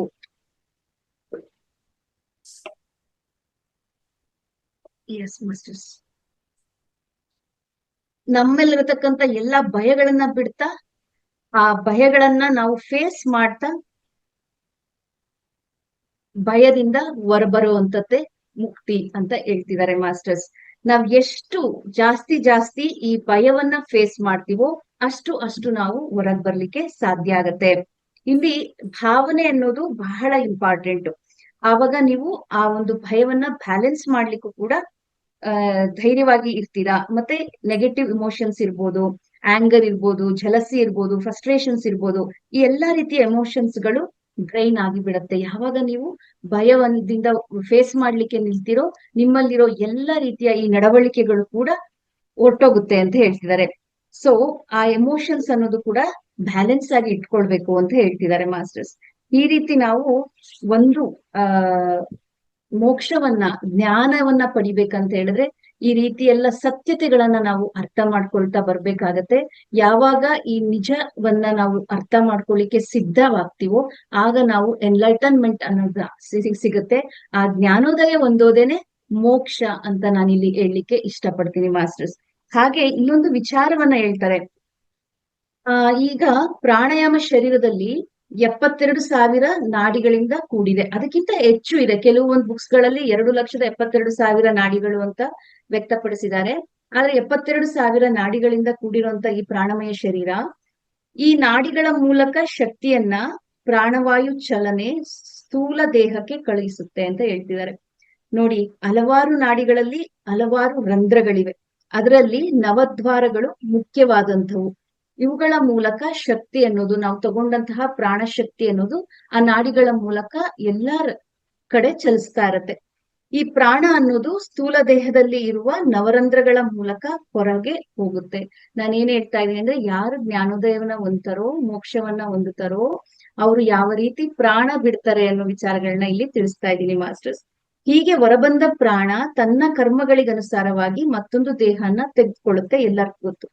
ಈಗ ಯೋಗಿ ಆದವನು ಅಂತ್ಯಕಾಲದಲ್ಲಿ ಆ ಪ್ರಾಣ ಹೊರಗೆ ಹೋಗಂತ ಸಂದರ್ಭದಲ್ಲಿ, ನಮಗೆ 9 ರಂಧ್ರಗಳಿವೆ, ಎಲ್ಲರಿಗೂ ಗೊತ್ತು ಮಾಸ್ಟರ್ಸ್. ಕೆಲವರು ಏನು ಧ್ಯಾನ ಮಾಡದೆ ಇರುವಂತಹವರು, ಅಥವಾ 3 ಚಕ್ರದಲ್ಲಿ ಇರುವಂತಹವರು, ಅಥವಾ ಧ್ಯಾನ ಮಾಡಿ ಸ್ವಲ್ಪ ಆತ್ಮ ಪ್ರಗತಿಯನ್ನ ಹೊಂದಿರೋರು, ಹಾಗೆ ಜ್ಞಾನೋದಯವನ್ನ ಹೊಂದಿ ಯೋಗಿ ಆಗಿರುವಂತವರು ಯಾವ ರೀತಿ ತಮ್ಮ ಮೋಕ್ಷವನ್ನ ಹೊಂದುತ್ತಾರೆ ಅಂತ. ಯೋಗಿ ಆದವನು ಅಂತ್ಯಕಾಲದಲ್ಲಿ ಪ್ರಾಣ ಹೊರಗೆ ಹೋಗುವಾಗ ಈ ನವರಂಧ್ರಗಳನ್ನ ಬಂಧಿಸ್ತಾರಂತೆ.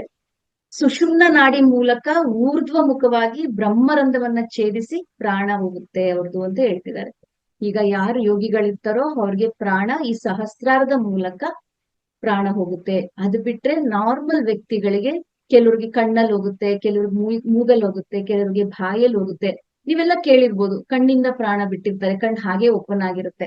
ಸೊ ಈ ನವರಂಧ್ರಗಳು ಅಂದ್ರೆ 2 ಕಣ್ಣುಗಳು, 2 ಕಿವಿ, 2 ಮೂಗಿನ ಹೊಳ್ಳೆ, ಬಾಯಿ, ಗುದದ್ವಾರ, ಯೋನಿ, ಈ ರೀತಿ ನವರಂಧ್ರಗಳು ಪ್ರತಿಯೊಬ್ಬರಿಗೂ ಇದೆ. ಪ್ರಾಣ ಹೋಗುವಂತ ಸಂದರ್ಭದಲ್ಲಿ ಅವರ ಒಂದು ಧ್ಯಾನ ಸಾಧನೆಯ ಮತ್ತೆ ಆತ್ಮಸ್ಥಿತಿಗೆ ಮೇರೆಗೆ ಪ್ರಾಣವನ್ನ ಬಿಡ್ತಿರ್ತಾರೆ. ಸೊ ಉತ್ತಮರಿಗೆ ಮುಖದ ರಂಧ್ರಗಳಲ್ಲಿ ಪ್ರಾಣ ಹೋಗುತ್ತೆ ಅಂತ ಹೇಳ್ತಿದ್ದಾರೆ. ಅಧಮರಿಗೆ ಕೆಳಭಾಗದಲ್ಲಿ ಪ್ರಾಣ ಹೋಗುತ್ತೆ. ಕೆಳಭಾಗದಲ್ಲಿ ಅಂದ್ರೆ ನಾನು ಹೇಳ್ದೆ ಗುದದ್ವಾರ ಮತ್ತೆ ಯೋನಿ ಮೂಲಕ. ಸೊ ಹಾಗೆ ಬ್ರಹ್ಮರಂಧ್ರದ ಮೂಲಕ ಯೋಗಿಗಳಿಗೆ ಪ್ರಾಣ ಅನ್ನೋದು ಹೋಗುತ್ತೆ ಅಂತ ಹೇಳ್ತಿದ್ದೀವಿ. ಈ ರೀತಿ ನಾವು ಯಾವಾಗ ಹೆಚ್ಚು ಜ್ಞಾನವನ್ನ ಪಡ್ಕೊಳ್ತಾ ಹೋಗ್ತೀವೋ ಆಗ ಮಾತ್ರ ಉತ್ತಮವಾದ ಮೋಕ್ಷವನ್ನ ಕೂಡ ಪಡಿಲಿಕ್ಕೆ ಸಾಧ್ಯ ಆಗತ್ತೆ. ಇಷ್ಟೆಲ್ಲ ಇದೆ ಮಾಸ್ಟರ್ಸ್. ನಾವು ಯಾವ ರೀತಿ ಒಂದು ದುಃಖದಿಂದ ಹೊರಗ್ ಬರ್ಬೇಕು, ಯಾವ ರೀತಿ ಜ್ಞಾನವನ್ನ ಬೆಳೆಸ್ಕೊಳ್ಬೇಕು, ಯಾವ ರೀತಿ ಮೋಕ್ಷವನ್ನ ಹೊಂದಬೇಕು ಅನ್ನೋ ವಿಚಾರಗಳನ್ನ ನಿಮ್ಮ ಜೊತೆ ಚರ್ಚೆ ಮಾಡ್ಲಿಕ್ಕೆ ಅವಕಾಶ ಮಾಡಿಕೊಟ್ಟಂತಹ ಈ ಮಹವತ್ತರ್ ಧ್ಯಾನ ವೇದಿಕೆಗೆ ತುಂಬು ಹೃದಯದ ಧನ್ಯವಾದಗಳನ್ನ ಸಲ್ಲಿಸ್ತೀನಿ masters. Thank you so much. Thank you madam. ಒಳ್ಳೆ ಟಾಪಿಕ್ ಮೇಡಮ್. ಅಂದ್ರೆ ಜ್ಞಾನವೇ ಮೋಕ್ಷ, ಜ್ಞಾನದಿಂದ ಜ್ಞಾನ, ಜ್ಞಾನದಿಂದ ಮೋಕ್ಷ. ಇದು ಇಷ್ಟನ್ನ ತಗೊಂಡ್ರೆ ಸಾಕು ಮೇಡಮ್. ಅಂದ್ರೆ ನೀವ್ ಹೇಳಿದ್ದು ಒಂದೊಂದು ಪಾಯಿಂಟ್ ಸಹ ಯಾವ್ದು ಬರ್ಕೊಂಡ ಇರ್ಬೇಕು ಅಂತ ಅನ್ನಿಸ್ಲೇ ಇಲ್ಲ ಮೇಡಮ್. ನೀವು ಒಂದೊಂದೇ ಪಾಯಿಂಟ್ಸ್ ಹೇಳ್ತಾ ಇದ್ರು ಒಂದೊಂದು ಪಾಯಿಂಟ್ಸ್ ಇಂಪಾರ್ಟೆಂಟ್ ಇರೋಂತ ಪಾಯಿಂಟ್ಸ್ ಮೇಡಮ್. ಒಳ್ಳೆ ಸಬ್ಜೆಕ್ಟ್ ಇದು. ಅಂದ್ರೆ ನಮ್ಗೆ ಗೌತಮ ಬುದ್ಧರು 2500 ವರ್ಷಗಳ ಹಿಂದೆನೆ ನಮ್ಗೆ ಈ ಧ್ಯಾನವನ್ನ ಹೇಳ್ಕೊಟ್ರು.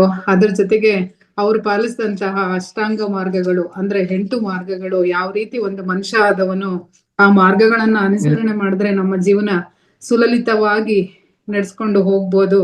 ಮತ್ತೆ ಅದೇ ತರ 5 ರೀತಿಯ ದುಃಖಗಳು, ಆ ದುಃಖಗಳು ಸಹ ಯಾವ ತರ ಇರ್ತವೆ ಅದು ಒಂದೊಂದ್ ಪಾಯಿಂಟ್ಸ್ ಮೇಡಮ್ ಹೇಳ್ತಾ ಹೋದ್ರೆ ಇವತ್ತೆಲ್ಲ ನಾನೇ ಹೇಳ್ತಾ ಕೂತ್ಕೋಬಹುದು. ಮಾಸ್ಟರ್ಸ್ಗೆ ಯಾರಿಗೂ ಆಪ್ಷನ್ ಕೊಡಕ್ ಆಗಲ್ಲ ನಾನು ಆಮೇಲೆ. ಅದಕ್ಕೋಸ್ಕರ ನಾನು ಬರೀ ಮೈನ್ ನಾನು ಹೇಳ್ತಾ ಇದ್ದೀನಿ. ಈ 5 ರೀತಿಯ ದುಃಖಗಳು ಯಾವುವು, ಅವನ್ನ ಯಾವ ತರ ನಾವು ಹೋಗ್ಲಾಡ್ಸ್ಕೋಬೇಕು, ಮತ್ತೆ ನಾವು ಮೋಕ್ಷ ಎಲ್ಲಿವರೆಗೂ ಇರುತ್ತ ನಮ್ಗೆ, ಅಲ್ಲಿ ತನಕ ಜ್ಞಾನವನ್ನ ಹೊಂದಕ್ಕಾಗಲ್ಲ, ಜ್ಞಾನ ಬರೋ ತನಕ ಮೋಕ್ಷವನ್ನ ಹೊಂದಕ್ಕಾಗಲ್ಲ. ಅಂದ್ರೆ ಜ್ಞಾನ ಇಲ್ಲದೆ ಮೋಕ್ಷ ಇಲ್ಲ, ಮೋಕ್ಷ ಇಲ್ಲದೆ ಜ್ಞಾನ ಇಲ್ಲ, ಎರಡೂ ಸಹ ಒಂದಕ್ಕೊಂದು ಸಂಬಂಧ ಇರ್ತಕ್ಕಂಥವು. ಮತ್ತೆ ನಾವು ಒಂದು ವ್ಯಕ್ತಿ ಹೇಗಿದ್ದಾನೋ ಅದೇ ತರ ನಾವು ಸ್ವೀಕಾರ ಮಾಡಿದಾಗ ನಮ್ಗೆ ಮೋಕ್ಷ ಅನ್ನೋದು ಸಿಗುತ್ತೆ. ನಾವು ಅವನಲ್ಲಿ ಹುಡುಕ್ತಾ ಹೋದಾಗ ನಮ್ಗೆ ಮೋಕ್ಷ ಅನ್ನೋದು ಸಿಗೋದಿಲ್ಲ. ಪ್ರತಿಯೊಂದು ಪಾಯಿಂಟ್ಸ್ ಸಹ ಇಂಪಾರ್ಟೆಂಟ್ ಮ್ಯಾಮ್. ಒಂದು ಪಾಯಿಂಟ್ಸ್ ಸಹ ಬಿಟ್ಟು ಹೇಳ್ಬೇಕು ಅನ್ನೋದು ಒಂದು ಇಲ್ಲ. ತುಂಬಾ ಚೆನ್ನಾಗಿದೆ ಸ್ವಾಧ್ಯಾಯ ಮಾಡಿದಿರ. ನಾವು ಯಾವ ತರ ಮೋಕ್ಷವನ್ನ ಪಡ್ಕೋಬಹುದು ಅನ್ನೋದನ್ನ ತುಂಬಾ ಚೆನ್ನಾಗಿ ತಿಳಿಸ್ಕೊಟ್ಟಿದ್ದೀರಾ ಮೇಡಮ್. ಮತ್ತೆ ಈ ಅಟ್ಯಾಚ್ಮೆಂಟ್ ಅನ್ನೋದು ಜಾಸ್ತಿ ಇಟ್ಕೊಂಡಾಗ ನಮ್ಗೆ ಮೋಕ್ಷ ಅನ್ನೋದು ಸಿಗೋದಿಲ್ಲ. ಮತ್ತೆ ಈ ಪ್ರಾಣ ಹೋಗೋದು ಸಹ ನವರಂಧ್ರಗಳ ಮೂಲಕ ಯಾವ್ಯಾವ ತರ ಹೋಗುತ್ತೆ ಅನ್ನೋದು ತುಂಬಾ ಚೆನ್ನಾಗಿ ಸ್ವಾಧ್ಯಾಯವನ್ನ ಮಾಡಿದಿರ ದೀಪಾ ಮ್ಯಾಮ್. ನಿಮ್ಗೆ ತುಂಬ ಹೃದಯದ ಧನ್ಯವಾದಗಳು ma'am. Thank you so much. Masters ಇಲ್ಲಿ ತನಕ ಯಾವ ನಮ್ಮ ಪುಸ್ತಕ ಅಂತ ಮೆಸೇಜ್ ಹಾಕಿದ್ರು ಮಾಸ್ಟರ್ಸ್. ಇದು ನಾನು ಪುಸ್ತಕದಲ್ಲಿ ತೆಗೆದುಕೊಂಡಂತ ಜ್ಞಾನ ಅಲ್ಲ, ಹಲವಾರು ಮಾಸ್ಟರ್ಸ್ ಗಳು ಹೇಳಿರುವಂತಹ ಜ್ಞಾನ, ಹಾಗೆ ನನ್ನ ಕೆಲವು ಅನುಭವಗಳು. ಸೊ ಇವನ್ನೆಲ್ಲಾನು ಶೇಖರಣೆ ಮಾಡಿ 4-5 ಮಾಸ್ಟರ್ಸ್ ಗಳ ಎಲ್ಲ ಜ್ಞಾನವನ್ನ ಬರ್ದಿಟ್ಕೊಂಡು ಅದನ್ನ ನಾನ್ ನಿಮ್ಗೆ ವ್ಯಕ್ತಪಡಿಸಿದೀನಿ ಮಾಸ್ಟರ್ಸ್. ಇದು ಯಾವ್ದು ಪುಸ್ತಕ ಇಲ್ಲ. ಒಂದೇ ಒಂದು ಮುಕ್ತಿ ಮಾರ್ಗ ಅನ್ನೋದು ಮಾತ್ರ ಪತ್ರಿಜಿ ಅವ್ರದ್ದು ಪುಸ್ತಕದಲ್ಲಿ ಕೆಲವು ಪಾಯಿಂಟ್ಸ್ ಗಳನ್ನ ತಗೊಂಡಿದೀನಿ. ಹಾಗೆ ಇಂಗ್ಲಿಷ್ ಅಲ್ಲಿ ಒಬ್ರು ಕ್ರಿಸ್ಟಲ್ ಪ್ರದೀಪ್ ಸರ್ ಅಂತ ಇದ್ದಾರೆ, ಅವರ ಒಂದು ವಿಡಿಯೋ ಇಂಗ್ಲಿಷ್ ನಲ್ಲಿ ಇರೋದನ್ನ ಕನ್ನಡಕ್ಕೆ ಟ್ರಾನ್ಸ್ಲೇಟ್ ಮಾಡ್ಕೊಂಡು ಅದನ್ನ ಸ್ವಲ್ಪ ಹೇಳಿದೀನಿ. ಹಾಗೆ ಪ್ರೇಮ್ನಾಥ್ ಸರ್ ಅವ್ರದ್ದು ವಿಡಿಯೋದಲ್ಲಿ ಅವ್ರದ್ದು ಒಂದು ಜ್ಞಾನವನ್ನ ತಗೊಂಡು ಅದನ್ನು ಸ್ವಲ್ಪ ಹೇಳಿದೀನಿ. ಈ ರೀತಿ ನಮ್ ಪತ್ರಿಜಿ ಅವ್ರದ್ದು ಜ್ಞಾನ ಎಲ್ಲವನ್ನ ಮಿಕ್ಸ್ ಮಾಡಿ ಏನು ತಿಳಿಸ್ಬೇಕು ಅದನ್ನ ತಿಳಿಸ್ತಾ ಬಂದಿದ್ದೀನಿ.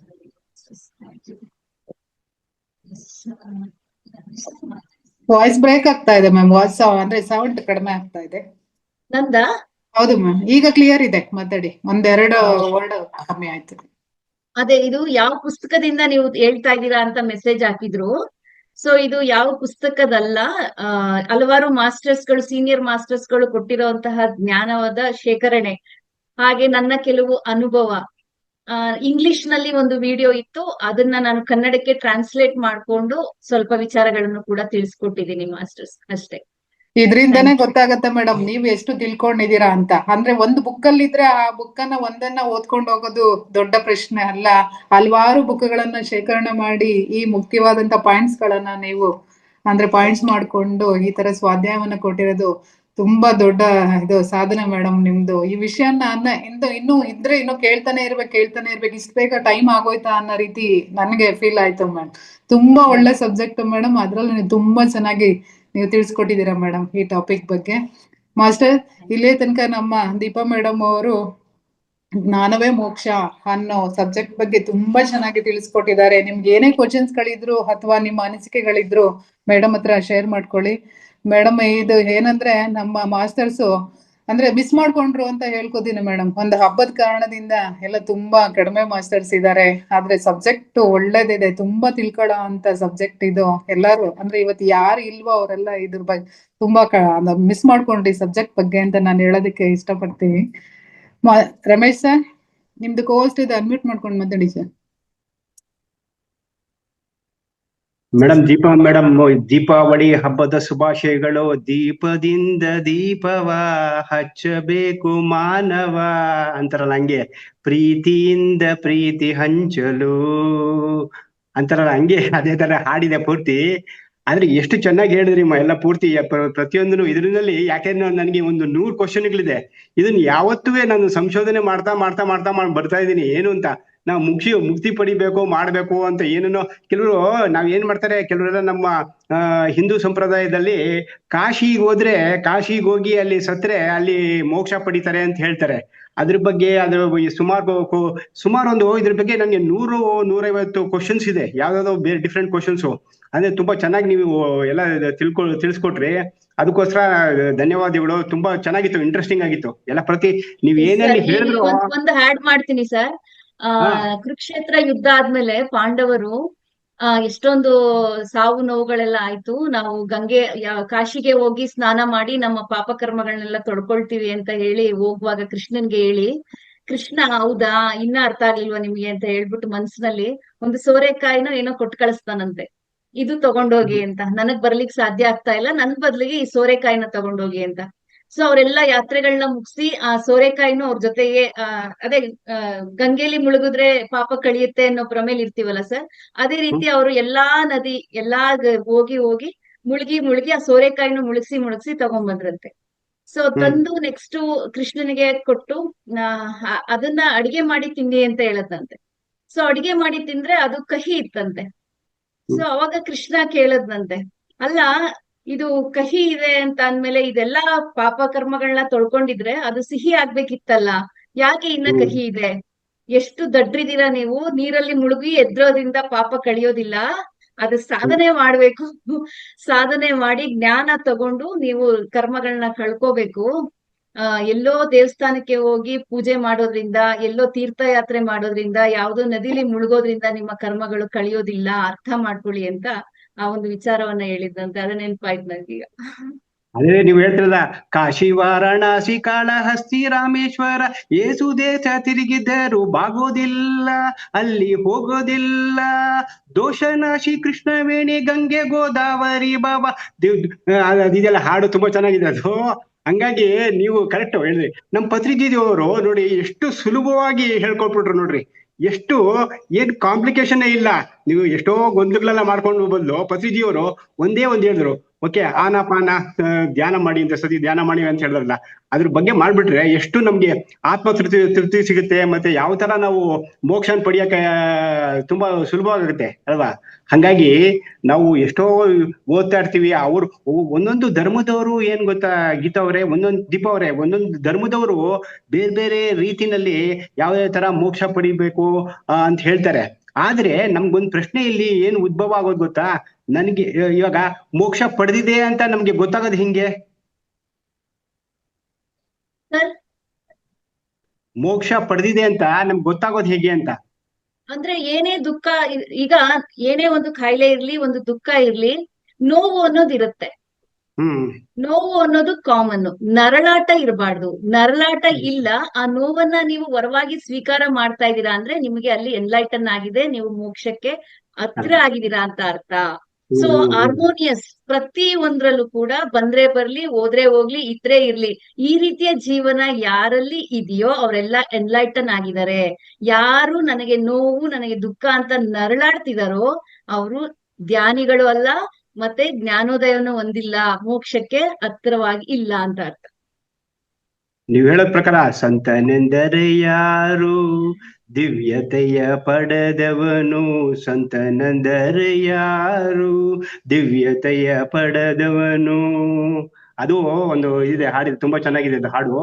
ಏನ್ದ್ರೆ ಎಲ್ಲ ಬಿಟ್ಬಿಟ್ಟಿರ್ತಾರೆ ಸಂತರು ಎಲ್ಲ ಬಿಟ್ಬಿಟ್ಟಿರ್ತಾರೆ. ಎಲ್ಲ ಪೂರ್ತಿ ಅವರು ಯಾವ ತರ ಇದ್ದಾರೆ ಅಂದ್ರೆ ಬರೀ ಅವರು ಸೋಲ್ ಬಗ್ಗೆ ಕಾನ್ಸಂಟ್ರೇಟ್ ಮಾಡ್ತಾರೆ ಹೊರತು ಇಡೀ ಪ್ರಪಂಚದಲ್ಲಿ ತನ್ನ ಬಾಡಿನೇ ಇಲ್ಲ ಅಂತ ಮರ್ತೋಗಿರ್ತಾರೆ. ಯಾವಾಗ ನಾವು ಆ ಆತ್ಮದಲ್ಲಿ ನಾವು ಮಿಲನ ಆಗ್ತೀವೋ ಅವಾಗ ನಾವು ಪರಮಾತ್ಮನ ಕಾಲಕ್ಕೆ ಇದಾಗತ್ತೆ. ಅದು ತುಂಬಾ ಇದರಲ್ಲಿ ತಿಳ್ಕೊಳ್ಳೋದು. ನೀವು ಒಳ್ಳೆ ಟಾಪಿಕ್ ಇದು ಗೋವಿತಾ, ತುಂಬಾ ಒಳ್ಳೆ ಟಾಪಿಕ್ ತಗೊಂಡಿದ್ದೀರಾ ಗೋವಿತಾ. ಎಲ್ಲ ಬರ್ಕೊಂಡೆ, ನೀವ್ ಏನೇನ್ ಉಪನ್ಯಾಸ ಕೊಟ್ಟರು ಅದು ಶಾರ್ಟ್ ಹ್ಯಾಂಡ್ ನಲ್ಲಿ, ಕನ್ನಡ ಶಾರ್ಟ್ ನಲ್ಲಿ ಬರ್ಕೊಂಡು ಅದನ್ನ ತಿರ್ಗಾ ಟ್ರಾನ್ಸ್ಲೇಟ್ ಮಾಡ್ತೀನಿ ನಾನು. ತುಂಬಾ ಚೆನ್ನಾಗಿತ್ತು. ಅಲ್ಲ ಮೋಕ್ಷ ಪಡ್ಕೊಂಡಿದೀವಿ ಅನ್ನೋದು ನಮ್ಗೆ ಕನ್ಫರ್ಮ್ ಆಗಲ್ಲ. ಮೋಕ್ಷಕ್ಕೆ ಹತ್ರವಾಗಿದೀವಿ ಅಷ್ಟಂತ ತಿಳ್ಕೊಬೋದಲ್ವಾ ಮೇಡಮ್? ನಾವು ಪಡ್ಕೊಂಡಿದೀವಿ ಅನ್ನೋದು ಯಾವಾಗ ನಾವು ದೇಹವನ್ನ ತ್ಯಜಿಸಿದಾಗ ಮಾತ್ರ ನಮ್ಗೆ ಗೊತ್ತಾಗೋದು. ನಮಗೆ ಹೆಂಗ್ ಗೊತ್ತಾಗತ್ತೆ? ಎಲ್ಲಾ ಬಂಧನಗಳಿಂದ ಮುಕ್ತಿ ಹೊಂದಿರೋದೇ ಮೋಕ್ಷ ಮ್ಯಾಮ್. ಎಲ್ಲಾ ಬಂಧನಗಳಿಂದ ಮುಕ್ತಿ ಹೊಂದಿದೀವಿ ಅಂತ ಅಂದಾಗ ನಮ್ಗೆ ಮೋಕ್ಷ ಅಂತ ಅರ್ಥ. ಅಲ್ಲ ನಾನು ಹೇಳ್ತೀನಲ್ಲ ದೀಪ ಅವರೇ, ನಾನು ಹೇಳ್ತೀನಲ್ಲ ನೋಡ್ರಿ, ಯಾವುದೇ ಒಂದು ನೀವು ಎಷ್ಟು ಈ ಸ್ವಾಧ್ಯಾಯವನ್ನು ಯಾವ ತರ ಕೊಡ್ತೀನಿ ಅಂದ್ರೆ ವಯಸ್ಸಿನ ಅಂತರ ಇಲ್ಲ. ಅಂಡ್ ಇವಾಗ ನಮ್ಮ ರಂಗನಾಥ್ ಗುರುಜಿ ಅವರು ಎಂತೆಂತ ಮಾಸ್ಟರ್ಸ್ನ ಇಂಥ ವೇದಿಕೆಗೆ ತರ್ತಾ ಇದ್ದಾರೆ. ಇದು ನಮ್ ಸೌಭಾಗ್ಯ, ಯಾವುದೋ ಜನ್ಮದ ಪುಣ್ಯ ರೀ. ಇದನ್ನ ನಾವು ಉಪಯೋಗ ಮಾಡ್ಕೊಬೇಕು. 3 ಗಂಟೆ ಬ್ಯಾಚ್ ಮಾತ್ರ ನಾನು ಯಾವತ್ತೂ ಮಿಸ್ ಮಾಡೋದಿಲ್ಲ. ಯಾಕೆ ಗೊತ್ತಾ, ಲಕ್ಷ್ಮಿಯವರು ಅವರು ಅಂತ ಅವ್ರು ಸಿಕ್ಕಿರೋರು ನನ್ ಅದೃಷ್ಟ ರೀ. ಯಾರು ಇಲ್ಲಿ ಯಾವ ಕೆಲಸ ಇರ್ಲಿ ಬಿಡ್ಲಿ, ಆದ್ರೆ ಇದನ್ ಮಾತ್ರ ನಾನು ಯಾವತ್ತೂ ಮರೆಯಲ್ಲ. ಎಂತೆಂತ ಟಾಪಿಕ್ಸು, ಎಂತೆಂತ ಮಾಸ್ಟರ್ಸು, ಎಂತೆಂತ ಅವ್ನು ಕರ್ಕೊಂಡ್ ಬಂದಿದಾರ್ರಿ. ನಿಜವಾಗ್ಲು ನಮ್ದು ಯಾವ್ದೋ ಜನ್ಮದ ಪುಣ್ಯ ರೀ. ನಾನು ಹೇಳ್ತೀನಿ ಕೇಳಿ. ಅದನ್ನ ಎಲ್ಲಾರು ಉಪಯೋಗ ಪಡ್ಕೋಬೇಕು ಸರ್. ನೀವ್ ಹೇಳ್ದಂಗೆ ಕರೆಕ್ಟ್ ಸರ್. ನೀವೀಗ ಫಸ್ಟ್ 3 ಗಂಟೆ ಕ್ಲಾಸ್ ಮಾತ್ರ ಇರ್ತಿದ್ರಿ, ಇತ್ತೀಚೆಗೆ ಎಲ್ಲಾ ಟೈಮ್ ಕ್ಲಾಸ್ಗಳಲ್ಲೂ ನೀವು ಕಾಣಿಸ್ಕೊಂತಾ ಇದ್ದೀರಾ. ನಿಮ್ಗೆ ಒಂದು ದೊಡ್ಡ ಚಪ್ಪಾಳೆ ಸರ್. ಯಾಕೆ ಅಂದ್ರೆ ನಿಮ್ಗೆ ಇದ್ರಿಂದ ಏನು ಉಪಯೋಗ ಅನ್ನೋದು ನಿಮಗ್ ಗೊತ್ತಾಗಿದೆ. ಈಗ ಅಂದ್ರೆ ಮಹಾವತಾರ ಫೌಂಡೇಶನ್ ಇಂದ ಏನೆಲ್ಲ ಉಪಯೋಗ ಇದೆ ಅನ್ನೋದು ನಿಮ್ಗೆ ಗೊತ್ತಾಗಿದೆ. ಅದ್ರಿಂದ ನೀವು ಎಲ್ಲಾ ಪ್ರಯೋಜನ ಪಡ್ಕೋಬೇಕು ಅಂತ ನೀವು ತಿಳ್ಕೊಂಡು ಈಗ ಫಸ್ಟ್ ನೀವು ಸ್ಟಾರ್ಟಿಂಗ್ ಅಲ್ಲಿ 3 ಗಂಟೆ ವೇದಿಕೆನಲ್ಲಿ ಜಾಸ್ತಿ ಕಾಣಿಸ್ಕೊಂತಿದ್ರಿ. ಈಗ ಎಲ್ಲಾ ಟೈಮಿಂಗ್ಸ್ ಅಲ್ಲೂ ಸಹ ಇರ್ತೀರಾ ಸರ್. ನಿಮ್ಗೆ ಒಂದು ದೊಡ್ಡ ಚಪ್ಪಾಳೆ ಸರ್. ಮೇಡಮ್ ಲಕ್ಷ್ಮಿ ಮೇಡಮ್, ನಾನು ಹೇಳ್ತೀನಲ್ಲ, ಬೆಳಿಗ್ಗೆ ಇವತ್ತು ಮ್ಯೂಸಿಕ್ ಹಾಕಿದ ತಕ್ಷಣನೇ, ಬೆಳಿಗ್ಗೆ ರಂಗನಾಥ್ ಗುರುಜಿ ಅವರು ಮ್ಯೂಸಿಕ್ ಹಾಕಿದ ತಕ್ಷಣನೇ ಗೊಳು ಗೊಳು ಗೊಳು ಅಂತ ಅಳುಪ್ಪ. ನನ್ಗೆ 15 ನಿಮಿಷ 20 ನಿಮಿಷ ಹತ್ತಿದೀನಿ, ಅಷ್ಟು ಕಣ್ಣೀರ್ರಿ. ಎಂತ ಒಂದು ಸನ್ನಿವೇಶ ಅಂದ್ರೆ, ಆ ಮ್ಯೂಸಿಕ್ ಯಾವ ತರ ಮ್ಯೂಸಿಕ್ ಅಂದ್ರೆ ಪ್ರಪಂಚದಲ್ಲಿ ನಾವು ಎಲ್ಲೂ ನೋಡಿಲ್ಲ ಕೇಳಿಲ್ಲ ಅಂತ ಮ್ಯೂಸಿಕ್ ಹಾಕಿದ್ದಾರೆ ಅಂದ್ರೆ ರಂಗನಾಥ್ ಗುರುಜಿ ಬೆಳಿಗ್ಗೆ. ಬ್ರಾಹ್ಮಿ ಮುಹೂರ್ತದಲ್ಲಿ ಬಂದಂತ ಮ್ಯೂಸಿಕ್ ಸರ್. 3 ಗಂಟೆ ಬ್ರಾಹ್ಮಿ ಮುಹೂರ್ತದ ಮ್ಯೂಸಿಕ್. ಹೀಲಿಂಗ್ ಸರ್, ಅದು ಹೀಲಿಂಗ್ ಆಗಿರುತ್ತೆ. ಇಲ್ಲ, ಸೌಂಡ್ಸ್ ಇಂದ ಎಷ್ಟು ಹೀಲಿಂಗ್ಸ್ ಆಗಿರುತ್ತೆ. ದೀಪ ಅವ್ರೆ, ಎಷ್ಟು ಕಣ್ಣೀರ್ ಗೊತ್ತೇನ್ರಿ. ನಾನು ಯಾವತ್ತುವೆ ನನ್ನ ಹಲವಾರು ಜನ್ಮದ್ದು ಏನಿದೆಯೋ ಗೊತ್ತಿಲ್ಲ, ಗೊತ್ತಾ. ಎಷ್ಟು ಒಂದು 10 ನಿಮಿಷ ಹತ್ತಿದೀನಿ, 10 ನಿಮಿಷ ಹತ್ತಿದೀನಿ ನಾನು, ಗೊತ್ತಾ. ಓಕೆ ಸರ್, ಬೇರೆಯವರು ಇದ್ದಾರೆ, ಅವ್ರದ್ದು ಕ್ವಶನ್ ಆನ್ಸರ್ ಏನಿರುತ್ತೆ ತಗೊಂಡ್ಬಿಡೋಣ ಸರ್. ಕೊಡಿ ಸರ್ ಅನ್ಮ್ಯೂಟ್. ನಿಮ್ದು ಕೋವಸ್ಟ್ ಇದೆ, ಕೊಡಿ ಸರ್. ನೀವು ಅನ್ಮ್ಯೂಟ್ ಕೊಡಿ. ಶಿವರತ್ನಮ್ಮ ಮೇಡಮ್ ಇದ್ದಾರೆ, ಅನ್ಮ್ಯೂಟ್ ಕೊಡಿ ಸರ್. ಅನ್ಮ್ಯೂಟ್ ಕೊಡ್ಲಾ? ಅನ್ಮ್ಯೂಟ್ ಕೊಡಿ ಸರ್, ಅವ್ರ ಆಪ್ಷನ್ ಕೊಡಿ. ಇಲ್ಲ, ಮ್ಯೂಟ್ ಆಗುತ್ತೆ ಮೇಡಮ್, ಮ್ಯೂಟ್ ಆಗುತ್ತೆ. ಆಪ್ಷನ್ ಏನ್ ಬೇಕಾಗಿಲ್ಲ, ಹಾಗೆ ಓಕೆ ಮ್ಯಾಮ್. ಓಕೆ ಮಾತಾಡಿ ಮ್ಯಾಮ್. ನಮಸ್ತೆ ಮೇಡಮ್, ದೀಪಾ ಮೇಡಮ್. ನಿಜವಾಗ್ಲೂ ನಾನು ಒಂದು ದೀಪಾವಳಿನಲ್ಲಿ ಎಂತ ಮೆಸೇಜ್ ಕೊಟ್ರಿ ಅಂತ ಅಂದ್ರೆ, ನಮ್ಮನ್ನ ನಾವು ತಿದ್ದುಕೊಳ್ಳೋದಿಕ್ಕೆ ಒಂದು ಕೊರಡು ಆಗಿರೋದನ್ನ ಈ ಫೌಂಡೇಶನ್ ಏನ್ ಮಾಡ್ತಾ ಇದೆ, ಕಿತ್ತಿ ಒಂದು ವಿಗ್ರಹ ತರ ಮಾಡ್ತಾ ಇದೆ ನಮ್ಗಳನ್ನೆಲ್ರು. ಪ್ರತಿದಿನ ಮೇಡಮ್ ಒಂದೊಂದು ತಿಳ್ಕೊಂತ ಇದ್ರೆ ಎಲ್ಲೂ ಸಿಗಲ್ಲ ಈ ತರ ಒಂದು ವೇದಿಕೆ, ಈ ತರ ಒಂದು ಜ್ಞಾನ ಪಡ್ಕೊಳ್ಳೋದಿಕ್ಕೆ. ನಾವು ಎಷ್ಟು ದೂರ ಹೋಗ್ಬೇಕು, ಯಾವ ಕ್ಲಾಸ್ ತಗೋಬೇಕು ಮೇಡಮ್? ನಾವು ಎಲ್ಲಿ ಸಿಗುತ್ತೆ ಹೇಳಿ? ನಾವು ಬುಕ್ ಓದಿದ್ರು, ಒಂದು ಪೇಜ್ ಓದಿದ್ರು ನಮಗ್ ತಲೆಗೆ ಹೋಗಲ್ಲ. ಆ ತರ ಜ್ಞಾನ ಇದಕ್ಕೆ ಸಿಗ್ತಾ ಇದೆ.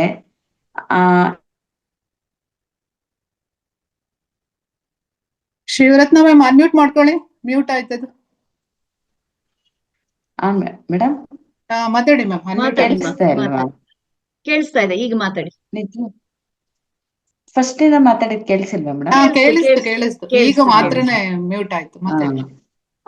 ಆತರ ನಿಜವಾಗ್ಲೂ ಇವತ್ತು ಎಷ್ಟು ನಾವು ತಿದ್ದುಕೊಳ್ಳೋದಿಕ್ಕೆ ಎಷ್ಟು ವಿಷಯಗಳು ನಮ್ಗೆ ಸಿಕ್ತು ಅಂತ ಅಂದ್ರೆ, ಮೋಹ ಅನ್ನೋದು ಬಿಡ್ಬೇಕು ಅನ್ನೋದು ನಮ್ಗೆ ಚೆನ್ನಾಗ್ ಅರ್ಥ ಆಯ್ತು. ತುಂಬಾ ಅಯ್ಯೋ ಇಲ್ಲ, ನಾವೇನೋ ಆಗಿದೆ, ಆ ದೇವಸ್ಥಾನಕ್ಕೆ ಹೋಗಿ ಹರಕೆ ಮಾಡ್ಕೋಬೇಕು, ನಮ್ಗೆ ಒಳ್ಳೇದಾಗತ್ತೆ, ಆ ತರದ್ದೆಲ್ಲ ನಮ್ಗೊಂದು ಥಾಟ್ ಇದು ನಾವು ನಮ್ಮಲ್ಲೇ ಇದೆ. ನಾವು ಒಳ್ಳೆತನ ಯಾವ ತರ ಮಾಡ್ಬೇಕು, ನಾವು ಒಳ್ಳೆ ಮೋಕ್ಷ ಯಾವ ತರ ಪಡಿಬೇಕು ಅನ್ನೋದು ನನ್ನಲ್ಲೇ ಇದೆ, ಬೇರೆ ಎಲ್ಲೂ ಹುಡ್ಕೊಂಡು ಹೋಗ್ಬೇಕಾದಿಲ್ಲ ಅನ್ನೋದು ಇವತ್ತು ತುಂಬಾ ಚೆನ್ನಾಗಿ ಅರ್ಥ ಮಾಡ್ಸಿದ್ರಿ. ತುಂಬಾ ಧನ್ಯವಾದ ಮೇಡಮ್, ನಿಮ್ಗೆ ತುಂಬಾ ಧನ್ಯವಾದ. Thank you ma'am, thank you. ಅಳವಡಿಕೆ ಮಾಡ್ಕೊಂಡ್ರೇನೆ ಜ್ಞಾನ. ಹೌದು, ಅಳವಡಿಕೆ ಮಾಡ್ಕೋಬೇಕು. ಅಂದ್ರೆ ಇಲ್ಲಿ ಕುತ್ಕೊಂಡ್ರೆ ನಿಜವಾಗ್ಲೂ ಹೌದು, ಈ ಖಾಲಿ ತಲೆನಲ್ಲಿ ಕುತ್ಕೊಂಡು ಕೇಳ್ಕೊಂಡು ನಾವು ಹೋದ್ರೆ ಅಳವಡಿಸ್ಕೊಳ್ಳೋದು ಬರುತ್ತೆ, ಬಂದೇ ಇರಲ್ಲ. ನಿಮ್ಮಂತ ಒಂದು ಎಲ್ಲ ಒಂದು ಒಳ್ಳೆ ಸೀಕ್ರೆಟ್ ಏನು ಗೊತ್ತಾ ಮ್ಯಾಮ್? ನಮ್ ಸುತ್ತಮುತ್ತ ಯಾರೆಲ್ಲ ಇದಾರೋ, ನಮ್ ಜೊತೆಗೆ ಯಾರೆಲ್ಲ ಇದಾರೋ ಅವ್ರನ್ನ ಹೇಗಿದಾರೋ ಹಾಗೆ ಸ್ವೀಕಾರ ಮಾಡ್ಬೇಕು. ಅದೇ ಸೀಕ್ರೆಟ್. ಯಾವಾಗ ಸ್ವೀಕಾರ ಮಾಡ್ಕೊಳ್ತಿರೋ, ಆನಂದ ಅನ್ನೋದು ಆಟೋಮೆಟಿಕ್ ಆಗಿ ಶುರು ಆಗ್ಬಿಡತ್ತೆ. ಆ ಸ್ವೀಕಾರ ಇಲ್ದೇನೆ ಎಕ್ಸ್ಪೆಕ್ಟೇಷನ್ ಇರೋದ್ರಿಂದ ನಾವು ನರಳಾಡ್ತಾ ಇರೋದು. ಸೊ ಆ ನರಳಾಟದಿಂದ ಹೊರಗ್ ಬರ್ಬೇಕಂದ್ರೆ ಹೇಗಿದಾರೋ ಹಾಗೆ ಸ್ವೀಕಾರ ಮಾಡೋದನ್ನ ಕಲಿಬೇಕು. ಯಾಕಂದ್ರೆ ಇನ್ನೂ ಒಂದು ಮೇನ್ ಪಾಯಿಂಟ್ ಅಂದ್ರೆ, ಅವ್ರನ್ನೆಲ್ಲರನ್ನು ಕರ್ಕೊಂಡ್ ಬಂದಿರೋದು ನಾವೇ. ಎಲ್ಲರೂ ಪಾತ್ರ ಮಾಡ್ತಿದ್ದಾರೆ, ಎಲ್ಲರೂ ಮೋಕ್ಷ ಪಡಿಲಿಕ್ಕೆ, ಜ್ಞಾನೋದಯವನ್ನ ಹೊಂದಲಿಕ್ಕೆ. ಅದ್ರಲ್ಲಿ ನಾವು ಒಬ್ರು ಅನ್ನೋದನ್ನ ಕರೆಕ್ಟ್ ಆಗಿ ಯಾರು ಅರ್ಥ ಮಾಡ್ಕೊಳ್ತಾರೋ ಅದು ಸತ್ಯವಾದ ಮಾತಾಗಿರುತ್ತೆ. ಆಗ ಅವ್ರ ಲೈಫ್ ಅಲ್ಲಿ ಟ್ರಾನ್ಸ್ಫಾರ್ಮೇಶನ್ ಅನ್ನೋದು ಫಾಸ್ಟ್ ಆಗಿ ಶುರು ಆಗ್ಬಿಡುತ್ತೆ. ಎಷ್ಟೆಲ್ಲ ತಪ್ಪು ಭಾವನೆಗಳಿತ್ತು ಮೇಡಮ್, ನಿಜವಾಗ್ಲೂ ಇವತ್ತು ಅಯ್ಯೋ ನನ್ ಮಗ ನನ್ ಮಾತೆ ಕೇಳ್ಬೇಕು, ಹೀಗೆ ಇರ್ಬೇಕು, ಈ ನಂದು ಇದು ಈ ಮನೆಯಲ್ಲಿ ನಾನು ಎಷ್ಟೆಲ್ಲ ಥಾಟ್ ಇತ್ತು. ನಿಮ್ ಮಾತು ಕೇಳ್ತಾ ಇದು ಒಂದು ಜೀವನ ಅನ್ನೋದು ನಿಜವಾಗ್ಲೂ ಅರ್ಥ ಆಯ್ತು ಮೇಡಮ್. ತುಂಬಾ ಖುಷಿ ಆಯ್ತು. ತುಂಬಾ ಥ್ಯಾಂಕ್ಸ್ ಮೇಡಮ್. ಥ್ಯಾಂಕ್ಸ್ ಹೇಳಕ್ ಒಂದೇ ಮ್ಯಾಮ್, ಸಾಲ. ನಮ್ ದೀಪಾ ಮ್ಯಾಮ್ ಒಂದ್ ಮಾತು ಹೇಳಿದ್ರು, ನಾವು ಅನ್ಕೋತಿದ್ವಿ ಅಂದ್ರೆ ನನ್ನಿಂದ ಮಕ್ಕಳು ಅನ್ನೋ ತರ. ಹೌದು. ಆದ್ರೆ ಅವ್ರ ಇವತ್ತೊಂದ್ ಮಾತು ಹೇಳಿದ್ರು, ನಾವು ಅವ್ರಿಗೊಂದು ಥ್ಯಾಂಕ್ಸ್ ಹೇಳ್ಬೇಕು. ಯಾಕೆ ಅಂದ್ರೆ ನಮ್ಮನ್ನ ಚಾಯ್ಸ್ ಮಾಡ್ಕೊಂಡು ನಮ್ ಮಕ್ಳು ಬಂದಿದ್ದಾರೆ ಅಂದ್ರೆ ಅವ್ರು ನಮ್ಮಲ್ಲಿ ಅಂದ್ರೆ ನಮ್ಮ ಪರಿಸ್ಥಿತಿ ಮಕ್ಳಿಗೆ ಆಲ್ರೆಡಿ ಗೊತ್ತಿರುತ್ತೆ. ಅದನ್ನ ಚಾಯ್ಸ್ ಮಾಡ್ಕೊಂಡು ನಮ್ಮ ಮಕ್ಕಳಾಗಿ ಅವ್ರು ಬಂದಿದ್ದಾರೆ ಅಂದ್ರೆ ನಾವು ಅವರಿಗೆ ಥ್ಯಾಂಕ್ಸ್ ಹೇಳ್ಬೇಕಂತ. ಇಲ್ಲಿ ತನಕ ನಮ್ಗೆ Yes, ಅದ್ ma'am. ಇತ್ತು ಮೇಡಮ್. ಅದ್ ಅಂದ್ರೆ ಗೊತ್ತೇ ನಮ್ಮಿಂದ ಇಲ್ಲ ಮೇಡಮ್ ಮಕ್ಕಳು ನಮ್ಗೆ. ಅನ್ನೋದು ಇಲ್ಲಿವರೆಗೂ ಆ ಇತ್ತು. ತಲೆಲ್ ಬಂದೇ ಇಲ್ಲ ನಮ್ಗೆ, ಗೊತ್ತಾ? ಹೌದು. ನಾನು ಹಾ, ಅನ್ನೋದೇ ಇತ್ತವತ್ತು. ಹೌದು. ನಿಜವಾಗ್ಲೂ ನಾನು ಇವತ್ತು ಎಷ್ಟು ಚೆನ್ನಾಗಿ ಕಣ್ ತೆರ್ಸಿದ್ರಿ ಅಂದ್ರೆ ಸತ್ಯಪಯಣ ತುಂಬಾನೇ. ಪುಸ್ತಕ ಓದಿ ಮ್ಯಾಮ್. ಸತ್ಯಪಯಣ ಯಾವ್ದ್? ಪುಸ್ತಕ ಓದಿ, ರೂಪಾ ವೆಂಕಟೇಶ್ ಮೇಡಮ್ದು. ಆ ಹಾ. ಪುಸ್ತಕದಲ್ಲಿ ಆತ್ಮದ ಪ್ರಯಾಣ, ಆತ್ಮ ಯಾವ ರೀತಿ ಸೃಷ್ಟಿ ಆಗತ್ತೆ, ಹೇಗೆಲ್ಲ ತನ್ನ ಕಾರ್ಯಕ್ರಮಗಳನ್ನ ಸೃಷ್ಟಿ ಮಾಡ್ಕೊಳುತ್ತೆ ಅನ್ನೋ ವಿಚಾರ ಅದ್ಭುತವಾಗಿ ಇಲ್ಲ, ಇದೇ ವಿಸ್ತರಣೆ ಮಾಡಿದ್ದಾರೆ. ವೇದಿಕೆನಲ್ಲೇ ಫುಲ್ ಬುಕ್ ಸ್ವಾಧ್ಯಾಯ ಆಗಿದೆ ಮ್ಯಾಮ್. ನಮ್ಮ ಹಾ, ಸವಿತಾ ರಮೇಶ್ ಮೇಡಮ್ ಸತ್ಯಪಯಣ ಬುಕ್ ಒಂದು 6-7 ಪಾರ್ಟ್ ಮಾಡ್ಕೊಂಡು ಮೈನ್ ಪಾಯಿಂಟ್ಸ್ ಫುಲ್ ಕೊಟ್ಟಿದ್ದಾರೆ. ತುಂಬಾ ವೆರಿ ಚೆನ್ನಾಗಿದೆ ನೈಸ್. ಮೇಡಮ್. ಆಲ್ರೆಡಿ ಅದು ಹೌದು, ಸ್ವಾಧ್ಯಾಯ ಫುಲ್ ಬುಕ್ ಸ್ವಾಧ್ಯಾಯ ಕಂಪ್ಲೀಟ್ ಆಗಿದೆ ಮೇಡಮ್. ಇದೇ ವೆರಿ ವೇದಿಕೆನಲ್ಲೇ ನೈಸ್. ಆ, ಸವಿತಾ ರಮೇಶ್ ಮೇಡಮ್ ತುಂಬಾ ಚೆನ್ನಾಗಿ ಅದು ಸ್ವಾಧ್ಯಾಯ ನಾವು ಇಷ್ಟು ಮಾಡಿದ್ದಾರೆ. ವರ್ಷಗಳು ಅನ್ಕೊಂಡಿದ್ದು ನಮ್ಮ ಮಕ್ಕಳು ನಮ್ಮ ಮಾತು ಕೇಳ್ಬೇಕು. ಹೌದು ಹೌದು ನಿಜವಾಗ್ಲೂ ಹೇಳ್ಬೇಕು ಅಂದ್ರೆ ನಾವು ಅಧಿಕಾರ ಚಲಾಯಿಸ್ತಾ ಇದ್ವಿ. ಹೌದು ಮೇಡಮ್, ಈ ಖಂಡಿತ. ಜ್ಞಾನ ಇವತ್ತು ಮಾರ್ಗ ನೀವೊಂದ್ ನಮ್ನ ಪಾಯಿಂಟ್ಸ್ ಹೇಳಿದ್ದು ನಮ್ಗೆ ಎಷ್ಟು ಅದು ಮೈಂಡ್ಗೆ ಕೂತ್ಕೊಂತು ಅಂದ್ರೆ, ಎಲ್ಲಾ ಗೊತ್ತಿದ್ದು ನಮ್ಮನ್ನ ಆರಿಸ್ಕೊಂಡ್ ಬರ್ತಾರೆ ಅಂತಂದ್ರೆ ನಾವು ಅವ್ರಿಗೆ ಕೃತಜ್ಞರಾಗಿರ್ಬೇಕು. Yes ma'am. ಯಾಕಂದ್ರೆ ಅದು ನನ್ನ ಸ್ವಂತ ಅನುಭವ. ನನ್ನ ಮಗನಿಂದ ಅವನು ಯೋಗಿ ಅಂತ ನನಗ್ ಗೊತ್ತಾಗಿದ್ದು ಅವಾಗ್ಲೇ. ನನಗೆ Okay. ಅವನು ನನ್ನನ್ನ ಧ್ಯಾನಕ್ಕೆ ಕರ್ಕೊಂಡ್ ಬಂದಿದ್ದು, ಅವನು ಒಂದು ತಪ್ಪು ಮಾಡಿನೇ ಬಂದಿದ್ದು ನನ್ನ ಧ್ಯಾನಕ್ಕೆ. ಅವನ ಒಂದು ತಪ್ಪಿಂದ ನಾನು ಧ್ಯಾನಕ್ಕೆ ಬರೋಂಗಾಯ್ತು. ಬಟ್ ಅವನಿಗೆ ಆದ ಅನುಭವ ನೋಡಿ ಅವನು ಎಂತ ಮಾಸ್ಟರು, ನನ್ನನ್ನ ಬದಲಾಯಿಸ್ಲಿಕ್ಕೆ ಬಂದಿರೋ ಗುರು ಅಂತ ನಾನು ಅವನ ಸ್ವೀಕಾರ ಮಾಡ್ಕೊಂಡೆ. Yes, ಅಲ್ಲಿವರೆಗೂ ನಾನು 3 ವರ್ಷ ಬಹಳನೇ ನೊಂದಿದ್ದೀನಿ. ಇದೆಲ್ಲ ಧ್ಯಾನಿಗಳಿಗೆ ಮಾತ್ರ ಸಾಧ್ಯ ಅಲ್ವಾ ಮೇಡಮ್? ಇದೆಲ್ಲ Yes, ಅಂದ್ರೆ ma'am. ನಾವು ಧ್ಯಾನಕ್ ಬರೋ ತನಕ ಇದೆಲ್ಲ ನಮ್ಗೂ ಗೊತ್ತಿರ್ಲಿಲ್ಲ ಮೇಡಮ್. ಇದು ಧ್ಯಾನಕ್ ಬರೋದಕ್ ಮುಂಚೆ ಎಲ್ಲಾ ನಾನೇ, ಎಲ್ಲಾ ನನ್ನಿಂದನೇ. ಅಂದ್ರೆ ಮನೆ ನಡೆಯೋದು ನನ್ನಿಂದ, ನಮ್ಮ ಸಂಸಾರ ಸರಿಯಲ್ಲದ ನಡೆಯೋದು. ಎಸ್ ಮ್ಯಾಮ್, ನಮ್ಮ ಸರಿಯಲ್ಲದ ಭಾವನೆಗಳಿಂದ ಆಡತಕ್ಕಂತ ಮಾತುಗಳೇ ನಮ್ಮ ಮಕ್ಕಳಿಗೆ ಶಾಪವಾಗಿ ಪರಿವರ್ತನೆ ಆಗಿರೋದು ಮಾಸ್ಟರ್ಸ್. ಓಕೆ ಅವರು ಕಷ್ಟದ ಜೀವನವನ್ನ ಅನುಭವಿಸ್ತಾ ಇದ್ದಾರೆ, ನಾವು ಅದರಿಂದ ನೋವನ್ನ ಅನುಭವಿಸ್ತಾ ಇದೀವಿ ಅಂದ್ರೆ ನಮ್ಮ ಮಾತಿಂದ ಅದು ಆಗಿರುವಂತದ್ದು. ನಮ್ಮ ಮಾತುಗಳು ಪದೇ ಪದೇ ಹೇಳಿದ್ದೇ ಹೇಳಿ ಹೇಳಿ ಹೇಳಿ ಹೇಳಿ ಅದಕ್ಕೆ ಶಕ್ತಿಯನ್ನ ಜಾಸ್ತಿ ಕೊಟ್ಟು ಅದು ಸೃಷ್ಟಿಯಾಗೋಗಿದೆ. ಈಗ ನೀವು ನಿಮ್ಮ ಮಾತುಗಳನ್ನ ಬದಲಾಯಿಸ್ಕೊಳ್ಬೇಕು. ನೀವೇನೆಲ್ಲ ನಕಾರಾತ್ಮಕ ಮಾತುಗಳನ್ನ ಆಡಿದಿರೋ ಅದನ್ನ ಪಾಸಿಟಿವ್ ಆಗಿ ಹೇಳ್ತಾ ಬರ್ಬೇಕು. ಅವು ಅದ್ಭುತವಾದ ಆತ್ಮಗಳು, ಮತ್ತೆ ಆರೋಗ್ಯವಾಗಿದ್ದಾವೆ, ಆನಂದವಾಗಿದ್ದಾರೆ, ವಿದ್ಯಾವಂತರು, ಗುಣವಂತರು, ಬುದ್ಧಿವಂತರು, ಅವ್ರ ಕೈಲಿ ಎಲ್ಲ ಸಾಧ್ಯ ಆಗುತ್ತೆ. ಸಕ್ಸಸ್ ಅನ್ನೋದು ಹೆಜ್ಜೆ ಹೆಜ್ಜೆಗೂ ಸಿಗುತ್ತೆ. ಈ ರೀತಿ ನಾವು ಕೆಟ್ಟದ್ ಹೇಳಿದೀವಿ. ನೀನ್ ಉದ್ಧಾರ ಆಗಲ್ಲ, ನೀನ್ ಸರಿಯಾಗಿ ಓದ್ತಾ ಇಲ್ಲ, ಈ ತರ ಓದಿದ್ರೆ ನೀನ್ ಹಾಳಾಗಿ ಹೋಗ್ತೀಯ, ಈ ತರ ಪದಗಳು ಕಾಮನ್ ಆಗಿ ಎಲ್ಲಾ ತಾಯಿಗಳಿಗೂ ಕಷ್ಟ ತಡ್ಕೊಳಕ್ಕಾಗದೆ ಬಂದು ಬಿಡತ್ತೆ. ತಂದೆಗಾಗ್ಲಿ ತಾಯಿಗಾಗ್ಲಿ ಎದುರಿಗೆ ಮಕ್ಕಳುಗಳು ಕೇಳ್ತಾ ಇಲ್ಲ ಮಾತು ಅಂದಾಗ ಆಟೋಮೆಟಿಕ್ ಆಗಿ ಬಾಯಿಗೆ ಬಂದಂಗೆ ಪದೇ ಪದೇ ಅದ್ ನೆನಪಾದಾಗೆಲ್ಲ ನಾವು ಒದರ್ತಾ ಇರ್ತೀವಿ. ಸೊ ನೀವ್ ಎಷ್ಟು ಹೇಳ್ತಿರೋ, where your attention goes the energy flows. ನಿಮ್ಮ ಗಮನ ಯಾವ ಕಡೆಗೆ ಹೋಗುತ್ತೋ ಅಲ್ಲಿಗೆ ಎನರ್ಜಿ ಅನ್ನೋದು ಬರ್ತಾ ಇರುತ್ತೆ ಮಾಸ್ಟರ್ಸ್. ಯಾಕಂದ್ರೆ ಈ ವಿಶ್ವವೇ ಎನರ್ಜಿಯಿಂದ ತುಂಬಿಕೊಂಡಿದೆ.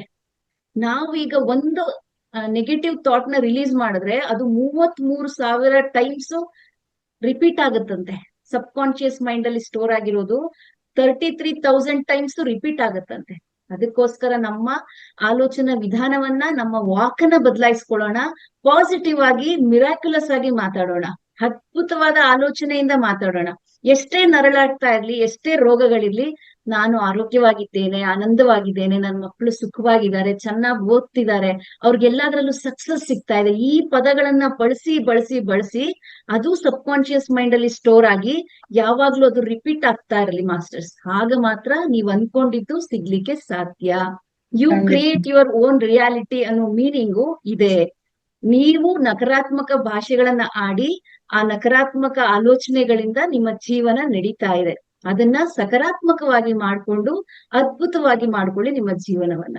ಇಷ್ಟೇ ಸಿಂಪಲ್ ಆಗಿದೆ ಎಲ್ಲ, ಬಟ್ ಅಳವಡಿಕೆ ಬಹಳ ಮುಖ್ಯ. ಪ್ರತಿದಿನ ಮಲ್ಗೋಕ್ ಮುಂಚೆ, ಎದ್ದ ಮೇಲೆ, ಅಥವಾ ಅಫರ್ಮೇಶನ್ ಮೂಲಕ ಒಳ್ಳೆ ಮಾತುಗಳನ್ನ ಹೇಳ್ತಾ ಹೇಳ್ತಾ ಬನ್ನಿ. ನಿಮ್ಮ ವೈಬ್ರೇಷನ್ಸ್ ಇಡೀ ಮನೆಗೂ ಸ್ಪ್ರೆಡ್ ಆಗ್ತಾ ಬರ್ಲಿ. ಆಗ ಎಲ್ಲವೂ ಚೇಂಜ್ ಆಗುತ್ತೆ.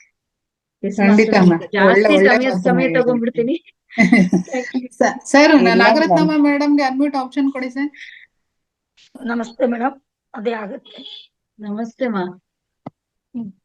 ತುಂಬಾ ಚೆನ್ನಾಗಿ ಹೇಳಿದ್ರಿ ಮೇಡಮ್. ಇವತ್ತು ನಮ್ ಸ್ವಲ್ಪ Thank you, ma'am. Current problem ಆಗಿ ಪೂರ್ತಿ ಕೇಳೋದಾಗಿಲ್ಲ. ವಿಡಿಯೋ ನೋಡ್ಕೊತೀನಿ. ಅದು ಅರ್ಧದಿಂದ ನಾನು ಜಾಯ್ನ್ ಆದೆ. ಅರ್ಧ ಇಲ್ಲ, ಮುಕ್ಕಾಲ್ ಭಾಗನೇ ಜಾಯ್ನ್ ಆಗಿತ್ತು. ತುಂಬಾ ಚೆನ್ನಾಗಿತ್ತು ಮೇಡಮ್ ನಿಮ್ಮ ಸ್ವಾಧ್ಯಾಯದ ಬಗ್ಗೆ. ಮ್ಯೂಟ್ ಆಯ್ತು ಮ್ಯಾಮ್, ಮ್ಯೂಟ್ ಆಗಿದೆ.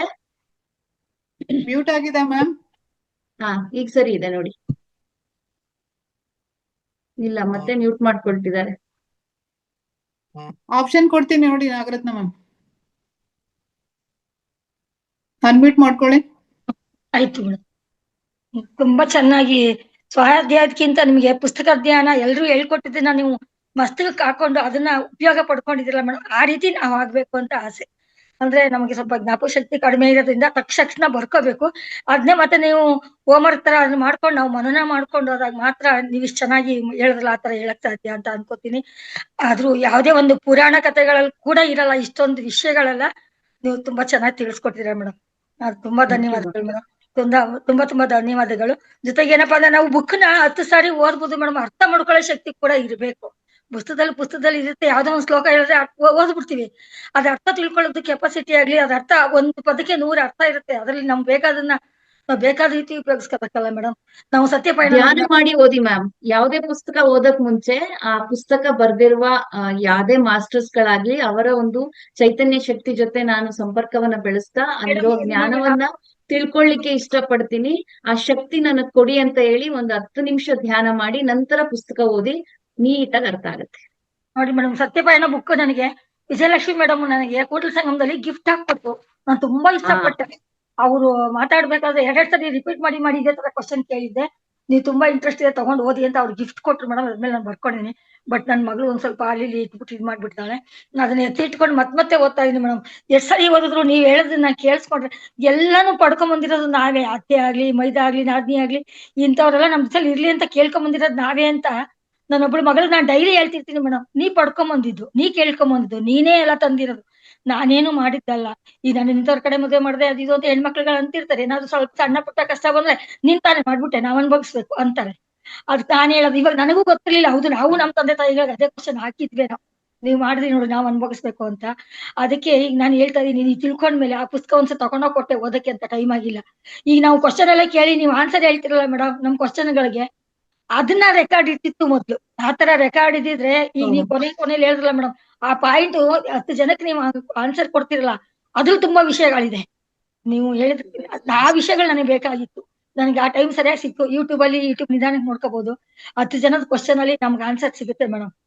Correct ma'am, correct. Thank you ಸತ್ಯಪಾಯಣ ಕ್ಲಾಸ್ಗಳು ನಾನು PCSP ಲಿ ಕೊಟ್ಟಿದ್ದೀನಿ ಮ್ಯಾಮ್. ಒಂದು 6 ಕ್ಲಾಸ್ಗಳೇನೋ ಕೊಟ್ಟಿದ್ದೀನಿ. ತುಂಬಾ ಚೆನ್ನಾಗಿ ಸರ್ವಿಸ್ ಬೆಂಗಳೂರು. ಶ್ಯಾಮಲಾ ಮೇಡಮ್ಗೆ ಆಪ್ಷನ್ ಕೊಡಿ sir. Ramesh Shyamala madam. Thank you so much. Thank you Lakshmi madam, ತುಂಬಾ ಧನ್ಯವಾದಗಳು. Thank you so much madam. ಕೊಟ್ಟಿದ್ದಕ್ಕೆ ಶ್ಯಾಮಲಾ ಮ್ಯಾಮ್ ಆಪ್ಷನ್ ಬಂದಿದ್ಯಾ? ಅನ್ಮ್ಯೂಟ್ ಮಾಡ್ಕೊಳ್ಳಿ. ಕೊಟ್ಟಿದ್ದೀರಾ ಸರ್? ನಾನೇ ಕೊಡ್ತೀನಿ ಬಿಡಿ. ಶ್ಯಾಮಲಾ ಮ್ಯಾಮ್ ಅನ್ಮ್ಯೂಟ್ ಮಾಡ್ಕೊಳ್ಳಿ. ನಮಸ್ತೆ ಮ್ಯಾಮ್. ನಮಸ್ತೆ ದೀಪಾ ಮ್ಯಾಮ್. ನಮಸ್ತೆ ಮ್ಯಾಮ್. ತುಂಬಾ ಚೆನ್ನಾಗಿತ್ತು ಮೇಡಮ್. ನಾವು ಮೊದ್ಲು ಹೀಗೆ ಎಲ್ಲ ಅನ್ಕೊಳ್ತಾ ಇದ್ವಿ. ಈಗ ನಾವು ಧ್ಯಾನಕ್ ಬಂದ್ಮೇಲೆ ಎಲ್ಲ ಗೊತ್ತಾಯ್ತು. ಈಗ ಬೇರೆಯವ್ರ ಮೇಲೆ ಅನುಮಾನ ಪಡುವುದು, ಬೇರೆಯವ್ರು ಏನಾದ್ರು ಹೇಳ್ತಾರೆ ಅಂತ ಎಣ್ಸುದು, ಅದೆಲ್ಲ ನಮ್ಗೀಗ ಧ್ಯಾನಕ್ ಬಂದ್ಮೇಲೆ ಗೊತ್ತಾಯ್ತು ಮೇಡಮ್. ತುಂಬಾ ಚೆನ್ನಾಗಿತ್ತು. ಧನ್ಯವಾದಗಳು. ಥ್ಯಾಂಕ್ ಯು ಮಾ, ಥ್ಯಾಂಕ್ ಯು.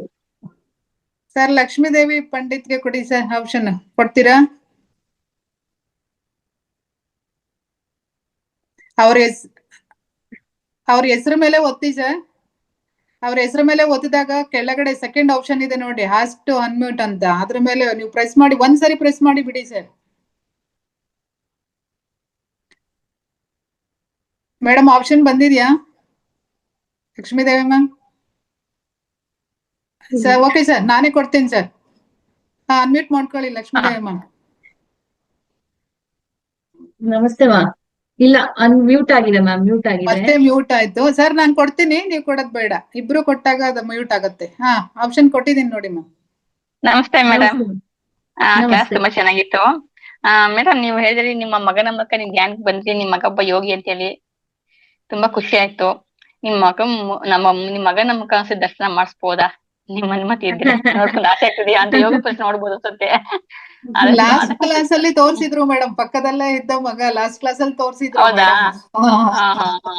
ಹೌದಾ? ಈ ಫೋಟೋ ಏನಾದ್ರೆ ತೋರಿಸಿ ಬರಲ್ಲ, ನೋಡ್ಬೇಕು ಅನ್ಸದಂಗ ದರ್ಶನ ಮಾಡ್ಬೇಕು ಅನ್ಸ್ತಾ ಇದೆ. ನಿಮ್ಗೆ ತೊಂದ್ರೆ ಇಲ್ಲಾಂದ್ರೆ ಯಾವಾಗ ತೋರಿಸಿ ಬರಲ್ಲ, ಆದ್ರೆ ತೋರಿಸಿ ಇವಾಗ, ಇಲ್ಲಾಂದ್ರೆ ತೋರಿಸಿ ಫೋಟೋ ಇದೆ ತೋರಿಸಿ ಮಾಡೋಣ. ನನ್ನ ಫೋನ್ ಅಲ್ಲಿ ಇನ್ನೊಂದು ಕ್ಲಾಸ್ ನಡೀತಾ ಇದೆ, ಲೈವ್ ಕೊಟ್ಬಿಟ್ಟು ನಾನು ಇಲ್ಲಿ ಕ್ಲಾಸ್ ತಗೊಳ್ತಾ ಇದ್ದೀನಿ ಮ್ಯಾಮ್. ಹೌದಾ? Okay madam, okay madam, okay madam, okay madam. ಖುಷಿ ಆಯ್ತು ಮೇಡಮ್, ತುಂಬಾ ಖುಷಿ ಆಯ್ತು. ತೊಂದ್ರೆ ಇಲ್ಲ ಮೇಡಮ್, ಪರವಾಗಿಲ್ಲ. ತುಂಬಾ ಚೆನ್ನಾಗಿತ್ತು ಮೇಡಮ್ ಕ್ಲಾಸ್, ತುಂಬಾ ಚೆನ್ನಾಗಿತ್ತು. ಮೇಡಮ್ ಕ್ವಶನ್ ಏನಾದ್ರು ಇತ್ತಾ ಲಕ್ಷ್ಮೀದೇವಿ ಮ್ಯಾಮ್ ನಿಮ್ದು? ಕ್ವಶನ್ ನಾವು ತುಂಬಾ ಹೇಳ್ತೀವಲ್ಲ, ನಾವು ಅನ್ಕೊಂಡಿದ್ರೆ ಒಂದು ನಮ್ಮ ಯೋಚನೆ ಉಲ್ಟಾ ಪಟ್ಟ ಆಗ್ತಿದೆ. ಮೊದ್ಲೆಲ್ಲ ನಾವ್ ಯಾರನ್ನ ಬೈಕೊಳ್ತಾ ಇದ್ದೋ, ಯಾಕಾರ ನಂಗೆ ಜನ್ಮ ಕೊಟ್ಬಿಟ್ರಪ್ಪ ಯಾಕಪ್ಪ ಅಂತ ಬೈಕೊಳ್ತಾ ಇದ್ದಲ್ಲ. ಮತ್ತೆ ಅಷ್ಟೇನಿಲ್ಲ, ಅದು ಉಲ್ಟಾ ಆಗ್ಬಿಟ್ಟಿದೆ. ಇವಾಗ ನಾವು ನಮ್ಮನ್ನ ಬೈಕೊಳ್ತಿದೀವಿ ಅಷ್ಟೇ, ಯಾರನ್ನ ಬೈಕೊಳ್ತಾ ಇಲ್ಲ. ಮೇಡಮ್ ಬೇರೆ ಕ್ಲಾಸ್ ಅಲ್ಲಿ ಇದೀನಿ ಅಂತ ಹೇಳ್ತಾ ಇದಾರೆ. ಓಕೆ, ಹೌದು ಮೇಡಮ್. ಗೀತಾ ಮ್ಯಾಮ್ ಮಾತಾಡ್ಬಿಡಿ ಮ್ಯಾಮ್ ನೀವು ಒಬ್ರು. ನನ್ ಮಗ ನಾಚ್ಕೊಳ್ತಾ ಇದ್ದಾನೆ, ಬರ್ತಾ ಇಲ್ಲ. ಅಮ್ಮಂಗೆ ಧ್ಯಾನವನ್ನು ಪರಿಚಯ ಮಾಡ್ಕೊಟ್ಟಿದ್ಯಾ. ನಿಮ್ಮಂತ ಗ್ರೇಟ್ ಮಾಸ್ಟರ್ಸ್ ನಾವು ನೋಡ್ಬೇಕಂತ ಆಸೆ ಆಗಿದೆ. ಎಲ್ಲರಲ್ಲೂ ನೀನು ಸಹ ಒಬ್ಬರು. ಬನ್ನಿ, ಏನೂ ಆಗಲ್ಲ. ಬಾ ಪುಟ್ಟ, ನಿನ್ನ ಹೆಸರೇನು ನಮ್ಗೆ ಹೇಳ್ಬಾ. ನಿನ್ನ ಹೆಸರೇನು, ನೀನ್ ಯಾವ ಸ್ಟ್ಯಾಂಡರ್ಡ್ ಓದ್ತಿದ್ಯಾ ಅಷ್ಟೇ ಹೇಳು ನಮ್ಗೆ ಸಾಕು. ಇಲ್ಲ ಮ್ಯಾಮ್, ಚಿಕ್ಕವನಲ್ಲ, ನಾನ್ ಚಿಕ್ಕ ಮಗನ್ ನೋಡಿದೀರಾ ಅನ್ಕೊಳ್ತೀನಿ. ನನ್ಗೆ ದೊಡ್ಡ ಮಗ 20 ವರ್ಷ, ಅವನಿಗೆ ಇಂಜಿನಿಯರಿಂಗ್ ಓದ್ತಿದ್ದಾನೆ. ಥರ್ಡ್ ಇಯರ್ ಅಲ್ಲಿ 5th ಸೆಮ್.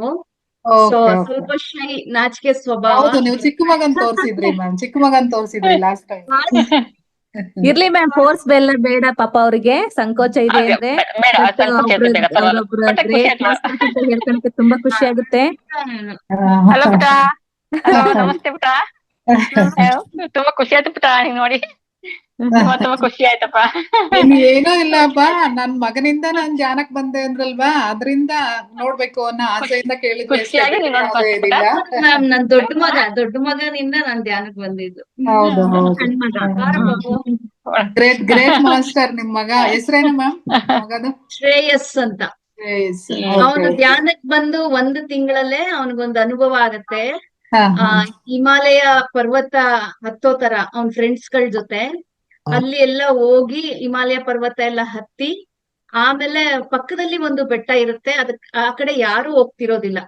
ಸೊ ಎಲ್ಲಾರು ಹೇಳ್ತಾರೆ ಅದು ಕೇವಲ ಸಾಧನೆ ಮಾಡಿದವ್ರು ಮಾತ್ರ, ಮಹಾತ್ಮರು, ಮಹರ್ಷಿಗಳು, ಋಷಿಗಳು ಮಾತ್ರ ಹೋಗ್ಲಿಕ್ ಸಾಧ್ಯ, ನಮ್ಮಂತ ಸಾಮಾನ್ಯ ಜನಗಳು ಹೋಗ್ಲಿಕ್ ಆಗೋದಿಲ್ಲ. ಬೇಡ ಅಲ್ಲಿ ಹೋಗೋದು, ಅಲ್ಲಿಗೆ ಯಾರಿಗೂ ಎಂಟ್ರಿನೂ ಇಲ್ಲ ಅಂತ. ಆಗ ನನ್ ಅವ್ರ ಮಾತನ್ನೆಲ್ಲ ಕೇಳ್ದೆ, ಇಲ್ಲ ನಾನ್ ಹೋಗ್ತೀನಿ, ನಾನು ಅಲ್ಲಿ ನೋಡ್ಬೇಕು ಅಂತ ಹೇಳಿ ಆ ಬೆಟ್ಟವನ್ನ ಹತ್ತಿ ನೋಡಿದಾಗ ಅಲ್ಲಿ ಪತ್ರಿಜಿ ಗುರುಗಳು ಮತ್ತೆ ಯೇಸು ಕ್ರಿಸ್ತ, ಬುದ್ಧ ಭಗವಾನ್ರು ಧ್ಯಾನ ಸ್ಥಿತಿಲಿ ಇದ್ರಂತೆ. ಸೊ 3 ಧ್ಯಾನ ಸ್ಥಿತಿಲಿ ಇರೋದನ್ನ ನಾನ್ ನೋಡ್ಕೊಂಡ್ ಬಂದೆ ಅಮ್ಮ ಅಂತ ಹೇಳ್ದ. ಒಂದು ಆಸ್ಟ್ರಲ್ ಟ್ರಾವೆಲ್ ಅದು. ಸೊ ಅವಾಗ ನನಗೆ ರಿಯಲೈಸ್ ಆಯ್ತು, ಇವನು ಸಾಮಾನ್ಯ ಅಲ್ಲ, ಇವನು ಒಬ್ಬ ಯೋಗಿನೇ ಅಂತ. ಅವಾಗಿಂದ ನಾನು ಅವನ್ನ ನನ್ನ ಗುರುವಾಗಿ ನಾನು ಸ್ವೀಕಾರ ಮಾಡಿರುವಂತದ್ದು. ಸೊ ಹಂಗಾಗಿ ಅವನ ಸಿಚುವೇಶನ್ ತಂದ್ಕೊಟ್ಟಿಲ್ಲ ಅಂದ್ರೆ ನಾನ್ ಧ್ಯಾನಕ್ ಬರ್ತಾನೆ ಇರ್ಲಿಲ್ಲ. ಸೊ ಆ ಧ್ಯಾನ ಪರಿಚಯ ಮಾಡಿಸ್ಲಿಕ್ಕೆ, ನಾನು ಇನ್ನೊಂದಷ್ಟು 4 ಜನಗಳಿಗೆ ಹಂಚ್ಲಿಕ್ಕೆ ಅಂತಾನೆ ನನ್ನನ್ನ ತಯಾರು ಮಾಡ್ಲಿಕ್ಕೆ ಆ ಒಂದು ಕಾರಣ ಹಾಕೊಂಡ್ ಬಂದಿದ್ದ ಅವನು. ಸೊ 1 ತಿಂಗಳಲ್ಲೇ ಅವನಿಗೆ ಅನುಭವ ಆಯ್ತು. ಅದು ಬೇರೆ ಯಾವ ಬೆಟ್ಟನೂ ಅಲ್ಲ, ಅದು ಶಂಬಾಲ ಬೆಟ್ಟ. ಸೊ ಅದು ನನ್ಗೆ ಅವಾಗ ಗೊತ್ತಿಲ್ಲ. ನಾನ್ ಅವಾಗ ಹೊಸಬ್ಳು ಧ್ಯಾನದಲ್ಲಿ, ಯಾವ ಬೆಟ್ಟ ಬೆಟ್ಟಕ್ಕೆ ಯಾಕೆ ಯಾರು ಹೋಗಕ್ಕಾಗಲ್ಲ ಅಂತ ತಿಳ್ಕೊಳಕ್ ಶುರು ಆದಾಗ ಹಿಮಾಲಯ ಪರ್ವತ ಪಕ್ಕದಲ್ಲಿ ಇರೋದು ಶಂಬಲ ಅಂತ ಗೊತ್ತಾಯ್ತು ಮಾಸ್ಟರ್. Great master ma'am. ನಾವು ಅವ್ರ ದರ್ಶನ ಮಾಡಿ ನಾವು ಪಾವನರಾದ್ರಿ ಅಂತ ಹೇಳಕ್ ಇಷ್ಟಪಡ್ತೀನಿ. ಇಲ್ಲ ಮ್ಯಾಮ್, ಅವನ್ ಮುಖ ತೋರ್ಸ್ಕೊಳ್ಲಿಲ್ಲ, ಇವನ್ ಚಿಕ್ಕವನು ಬಂದಿದ್ದು. ಹೌದಾ? ಚಿಕ್ಕವನ್ ಇವನು, ದೊಡ್ಡವನ್ ಇನ್ನೂ ಬರ್ಲಿಲ್ಲ. ಓಕೆ ಮ್ಯಾಮ್, ಓಕೆ, ಪರವಾಗಿಲ್ಲ ಮ್ಯಾಮ್, ಪರವಾಗಿಲ್ಲ. ಅವ್ರಿಗೆ ಯಾವಾಗ ಆಗುತ್ತೋ. Yes ma'am, yes ma'am. Okay ma'am, ಇಲ್ಲಿ ತನಕ ನಿಮ್ಮ ಅನುಭವನ ತುಂಬಾ ಚೆನ್ನಾಗಿ ಹಂಚ್ಕೊಂಡಿದ್ದೀರಾ ಮ್ಯಾಮ್. ಇದೇ ತರ ನಮ್ಮ ವೇದಿಕೆನಲ್ಲಿ ನಿಮ್ಮ ಕ್ಲಾಸ್ ಇನ್ನೂ ತುಂಬಾ ಬರ್ಲಿ ಅಂತ ಕೇಳ್ಕೊತೀವಿ ಮ್ಯಾಮ್. ಡೆಫಿನೆಟ್ಲಿ ಮ್ಯಾಮ್, ಸಾಧ್ಯ ಆದಾಗೆಲ್ಲ ಬರ್ತೀನಿ. ಯಾಕಂದ್ರೆ ಈ ಟೈಮ್ ಅಲ್ಲಿ ನನಗೆ ಇನ್ನೊಂದು PCS ನಲ್ಲಿ ಲೈವ್ ಪ್ರೋಗ್ರಾಮ್ ಕೊಡ್ತಾ ಇರ್ತೀನಿ. ಸೊ ಹಂಗಾಗಿ ಸ್ವಲ್ಪ ಕಷ್ಟ ಆಗತ್ತೆ. ಈಗ ನಾನು ಮೊಬೈಲ್ ನಲ್ಲಿ ಅಲ್ಲಿ ಸ್ಟಾರ್ಟ್ ಮಾಡಿ ಇಲ್ಲಿ ಬಂದು ಕೂತಿದ್ದೀನಿ. ಓಕೆ ಓಕೆ ಮ್ಯಾಮ್, ನಾವು ಲೇಟ್ ಮಾಡಲ್ಲ, ನಿಮ್ಮನ್ನ ಕಳ್ಸ್ಕೊಡ್ತೀವಿ. Thank you so much ma'am. ಇಲ್ಲಿ ತನಕ Thank you, ನೀವು ma'am. ಸ್ವಾಧ್ಯಾಯ, Thank you ಒಳ್ಳೆ so much. ಸ್ವಾಧ್ಯಾಯವನ್ನ ಕೊಟ್ಟಿದ್ದೀರಾ. ನಿಮ್ಗೆ ತುಂಬ ಹೃದಯದ ವೇದಿಕೆ ಪರವಾಗಿ, ನಮ್ಮೆಲ್ಲರ ಮಾಸ್ಟರ್ ಪರವಾಗಿ ತುಂಬ ಹೃದಯದ ಧನ್ಯವಾದಗಳನ್ನ ಅರ್ಪಿಸ್ತಾ ಇದ್ದೀವಿ ma'am. Thank you thank you so much. ನಿಮ್ಮ ಅಭಿಪ್ರಾಯಗಳನ್ನ ತುಂಬಾ ಚೆನ್ನಾಗಿ ಹಂಚ್ಕೊಂಡ್ರಿ. ಈ ಒಂದು ದೊಡ್ಡ ಅವಕಾಶಕ್ಕಾಗಿ ಎಲ್ಲಾ ಮಾಸ್ಟರ್ಸ್ ಗಳಿಗೆ ನಾನು ಕೃತಜ್ಞತೆ ಸಲ್ಲಿಸ್ತೀನಿ. Thank you so much. Thank you.